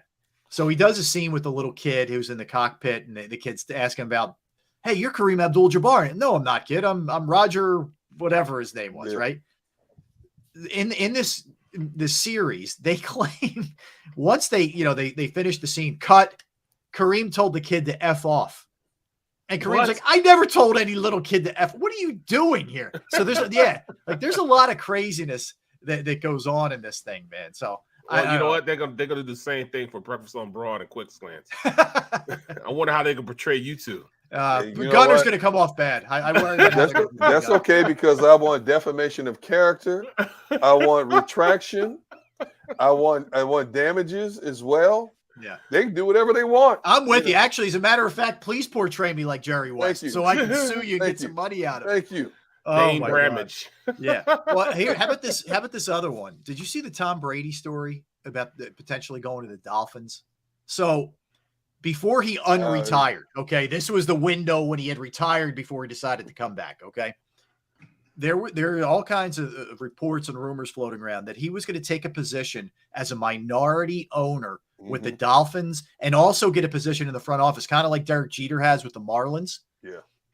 And obviously that all went by the wayside for two reasons. One, there was the lawsuit that came down, which, I'm not surprised for Brian Flores, right? And also Brady decided he was going to come back and play football. So that kind of went out the window, but that would have been fascinating. It would have been a very interesting move had he literally just coming out of retirement done that kind of thing. Very similar to what Jeter did. Well, I mean, he would have all the influence in the world in an organization. I mean, how could you tell Tom Terrific no? Right. It'd be hard, So him being, I could see him being a front office guy, just because of who he is. He'll never be able to retire, man. He's one of those guys that when he really, really retires, he'll probably die, man. You know what I mean? Joe Paterno type. Yeah. So, I mean, real swift kid, swift guy. He understands the business. He understands, how to make things happen. And why not be down in Miami? Yeah, there are worse places to be. What do you think about that guy? Well, I think it's coming. It's coming when you're going to have a player in the NFL who's also a minority owner in a team. And if there's one player who could set the standard for what's to come, it is a Tom Brady because of all he has accomplished. I like Michael Jordan. As accomplished as a professional. You're exactly right, Barrett. I'm glad you said that. Brady has defied the laws of logic in so many ways in terms of sustainability. What is he, 44, 45 now? Yeah. Still playing the game. The last player that came close to that was a guy named George Blanda.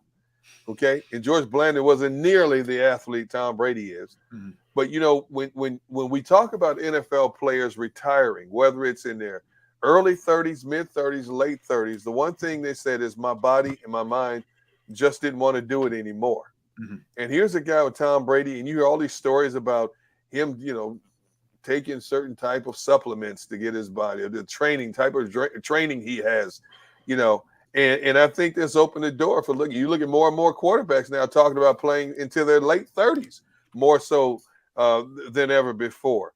But I do believe that we're going to see a player of some magnitude someday who's going to cross that threshold of being a player / minority owner. Yeah, the other piece to that whole thing was they were going to try and take a run at Sean Payton and have him be the head coach. Mm-hmm. And, Payton is in full denial. He said, look, if I was going to coach, I would have coached the Saints this year. Trust me. I want to do TV. I need a break.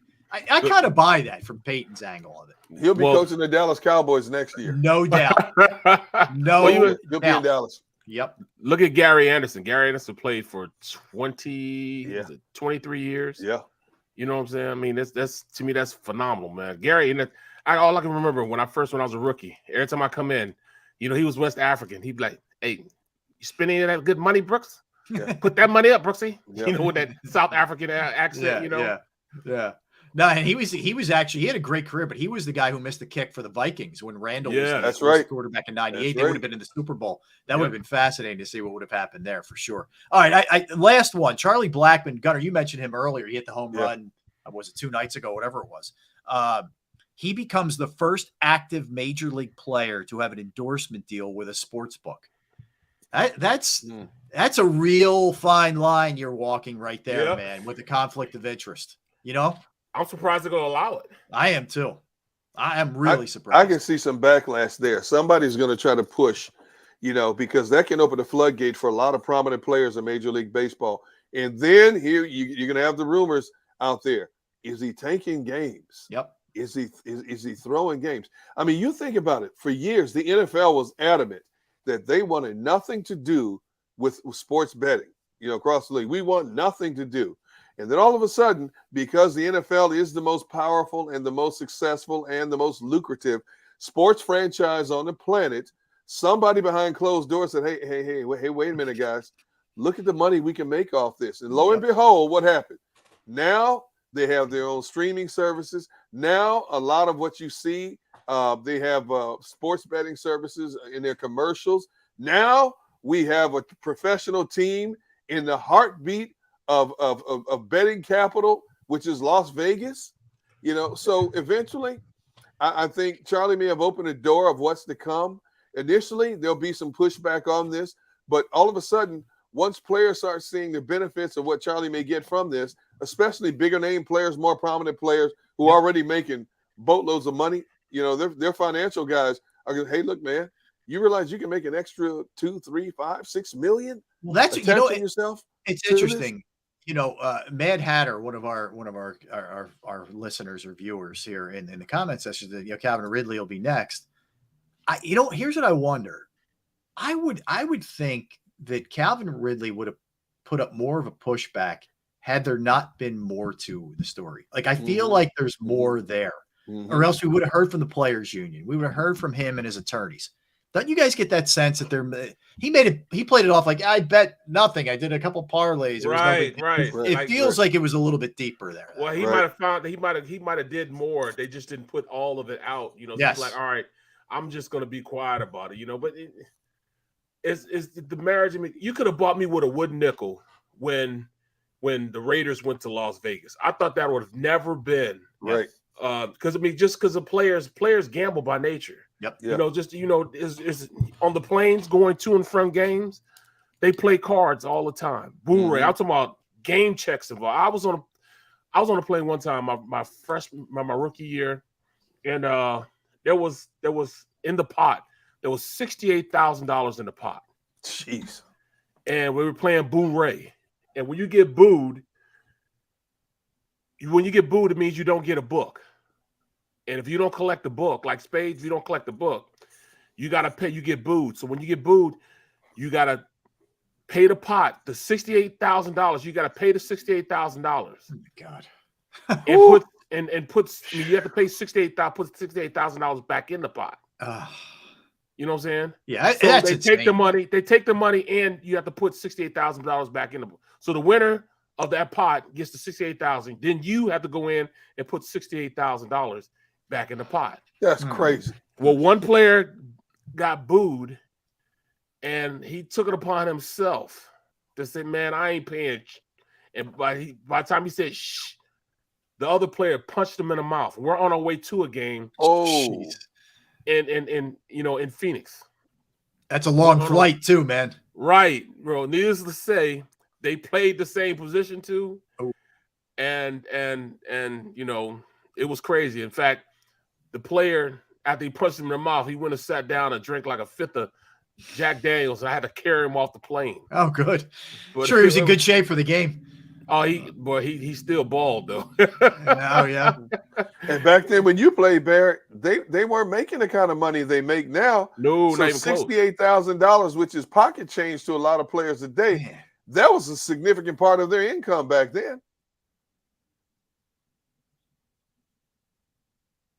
Yeah, I think we lost Barrett for a sec, but yeah, no, I'm with you, Derek. Especially back then. I mean, you wonder why. You hear the horror stories of these guys going broke. It's stuff like that. Yeah. I mean, some things you really feel bad about, like if they had a relative as an agent and they ripped them off, or they lent money to someone who was going through a really tough time and they never got it. You understand that. But stuff like that, you're just a knucklehead if you're losing $68,000 in a. You had a lot of players who came from nothing, and their dream was to buy expensive cars, expensive houses, and jewelry. A house is a good investment. When you're talking about expensive cars and jewelry, you're talking about stuff that depreciates, not appreciates. Okay, right. And then you had the players who came from nothing, who felt they had to take care of everybody, not just mom and dad, but brother, sister, uncle, aunts, nieces, nephews. They thought this money was going to be there forever, and all of a sudden 3 years later they're out of the game because of a significant injury, and that money dries up. Yep. So when you see the numbers that 80% of NFL players end up broke, I'm not surprised, because of they feel obligated to, when I make it, we all make it. They don't realize, that, hey, what you're making now is not forever. I remember there was a player who played for the Detroit Lions, and this was like 5-6 years ago, and I can't remember the player's name, but he was a young player, and he wasn't like a high end player, but he was making a decent salary, maybe $600,000-$700,000 a year. But he talked about in an article how him and his wife had themselves on a budget. They lived on $60,000 a year, and they were saving their money and investing their money because they knew the NFL was not going to be forever. Yeah. And you're saying to yourself, I wish more players, young players, would understand that that even if you get that mega contract initially as a first round draft pick, you know, what you have today could be gone to one significant injury and all of a sudden it's gone. And that $1 million you have today is not going to sustain you for the rest of your life. You're going to have to make a transition into the real world and maybe start from scratch, you know, finding an everyday job that doesn't pay you nearly what your professional status was paying you as a professional athlete. Yeah. And, you know, and it's amazing how many players end up broke, and the horror stories behind how they got broke. You're right. Family members siphoning money out of their accounts. You know, sometimes a financial planner is a person in their family, a long trusted person in their family who got a hold of the money and did wrong things with it, you know, investing it in themselves and bad investments in real estate, you know, things like that. You know, you look at David Akers' situation. David Akers, you know, made decent money as a professional athlete, lost everything basically because of bad investments. Yeah. You know, basically had to start over. Now he was able to recoup some of that money, but not exactly what he had, but he's living a good life in Tennessee.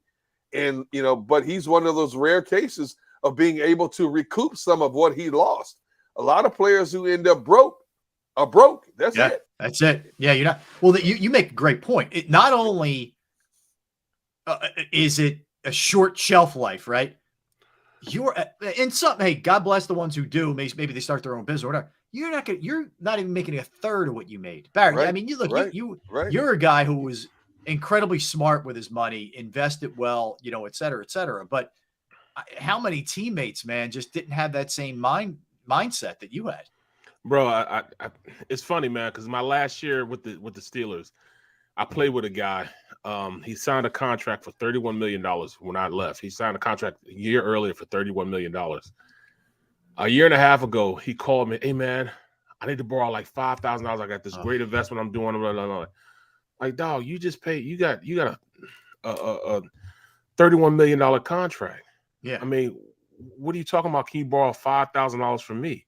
No, I just need, you know, like to bridge me over. I'm like, bro, let me say it again. I nickel and dime the league.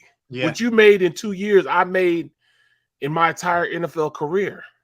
So I nickel and dime. I made the veteran minimum out of the 12 years I played. I made the veteran minimum for 5 years. You know what I'm saying? 5 years. You know, those are my last 5 years. Right. Now that veteran minimum is a lot though, but still though, you know what I'm saying? Compared to everybody else is making, you know what I'm saying? Like, you know, every once in a while I gotta borrow a couple dollars from you guys, you know what I'm saying? Hey, Dig, I'm gonna pay you that money back I owe you. And I ain't you know, seen Rob, the money yet. Right. I haven't seen it yet. Me neither. Good luck. Good luck. You know, with but that. I just understood that I had a small amount of time to maximize my money making potential. So I didn't go out and spend frivolous. In fact, I still got the, you know, the Can I borrow $5? Bro, I still got the motorcycle that I bought, both motorcycles that I bought when I my last couple years in the league. I still got both of them. I didn't go out and buy me a new one. I still drive a pickup truck.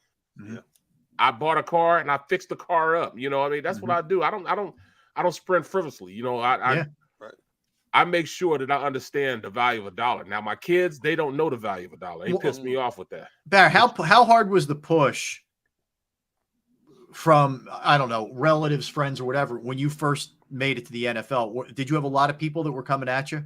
Bro, everybody had a mouthful of gimme. That's right. And a, you know, pocket full of I want. You know what I'm saying? That's all they do.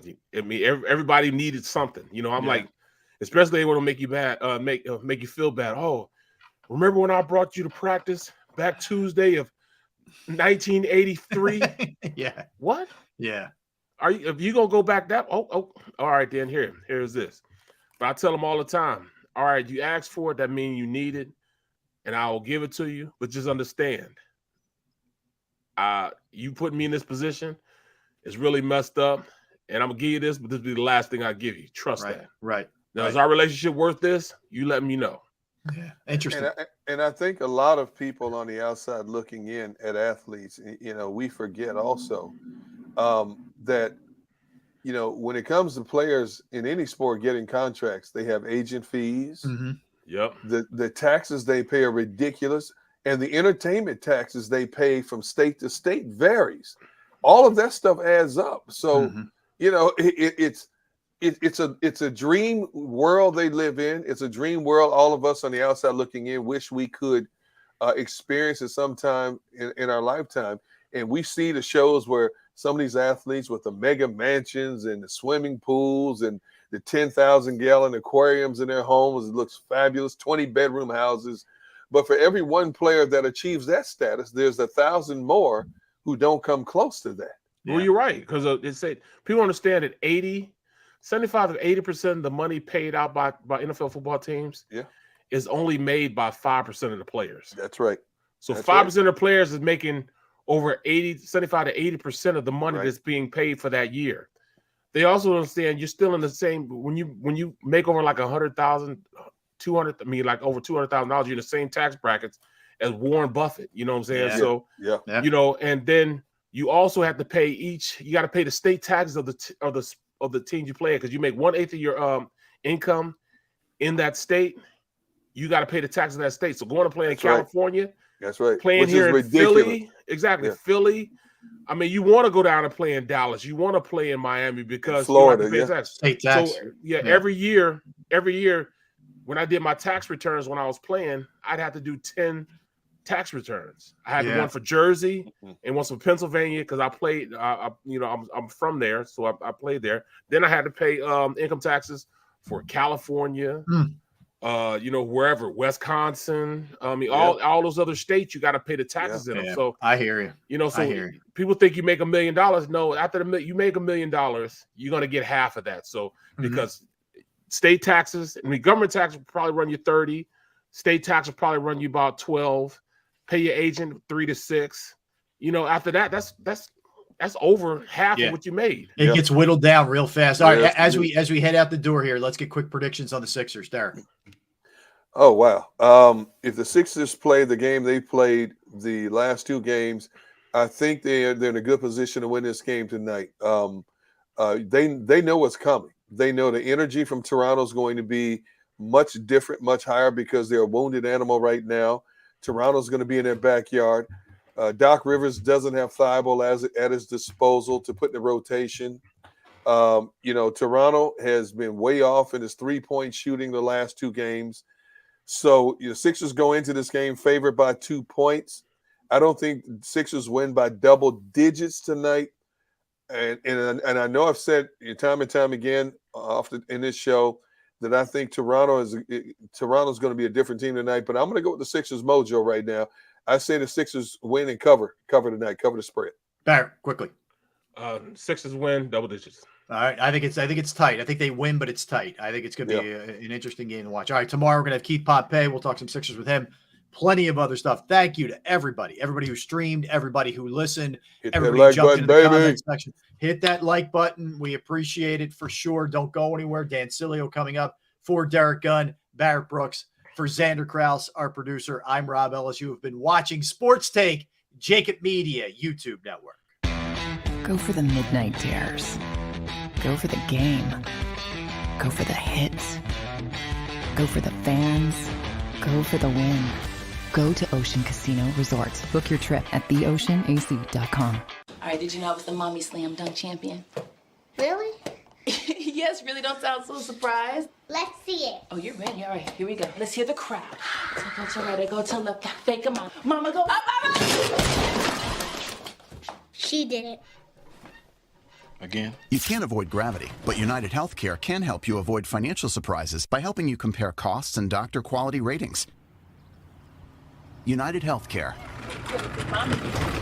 Uh-huh.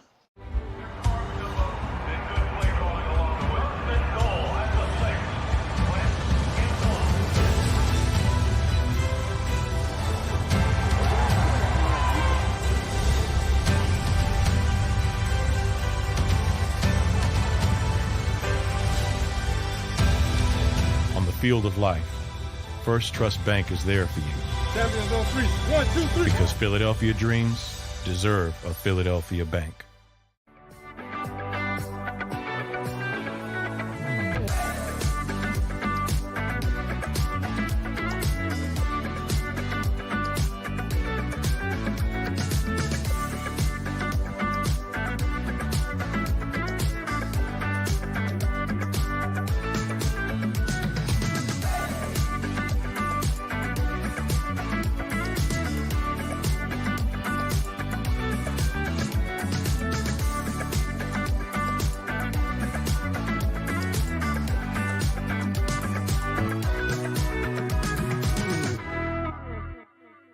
The following is a real testimonial from the father of a young injured victim. I didn't think she was going to make it. Major Perry's daughter was the victim of a horrific accident caused by someone else's negligence. If you don't find the right counselor, law firm that you're looking for, you will get lost in the wilderness. Badly injured? Call the Fritz and Bianculli Law Firm at 215-458-2222 and find out why they say, "We got this."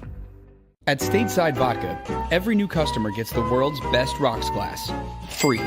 You're telling me that bottle is cut in half? You could say that.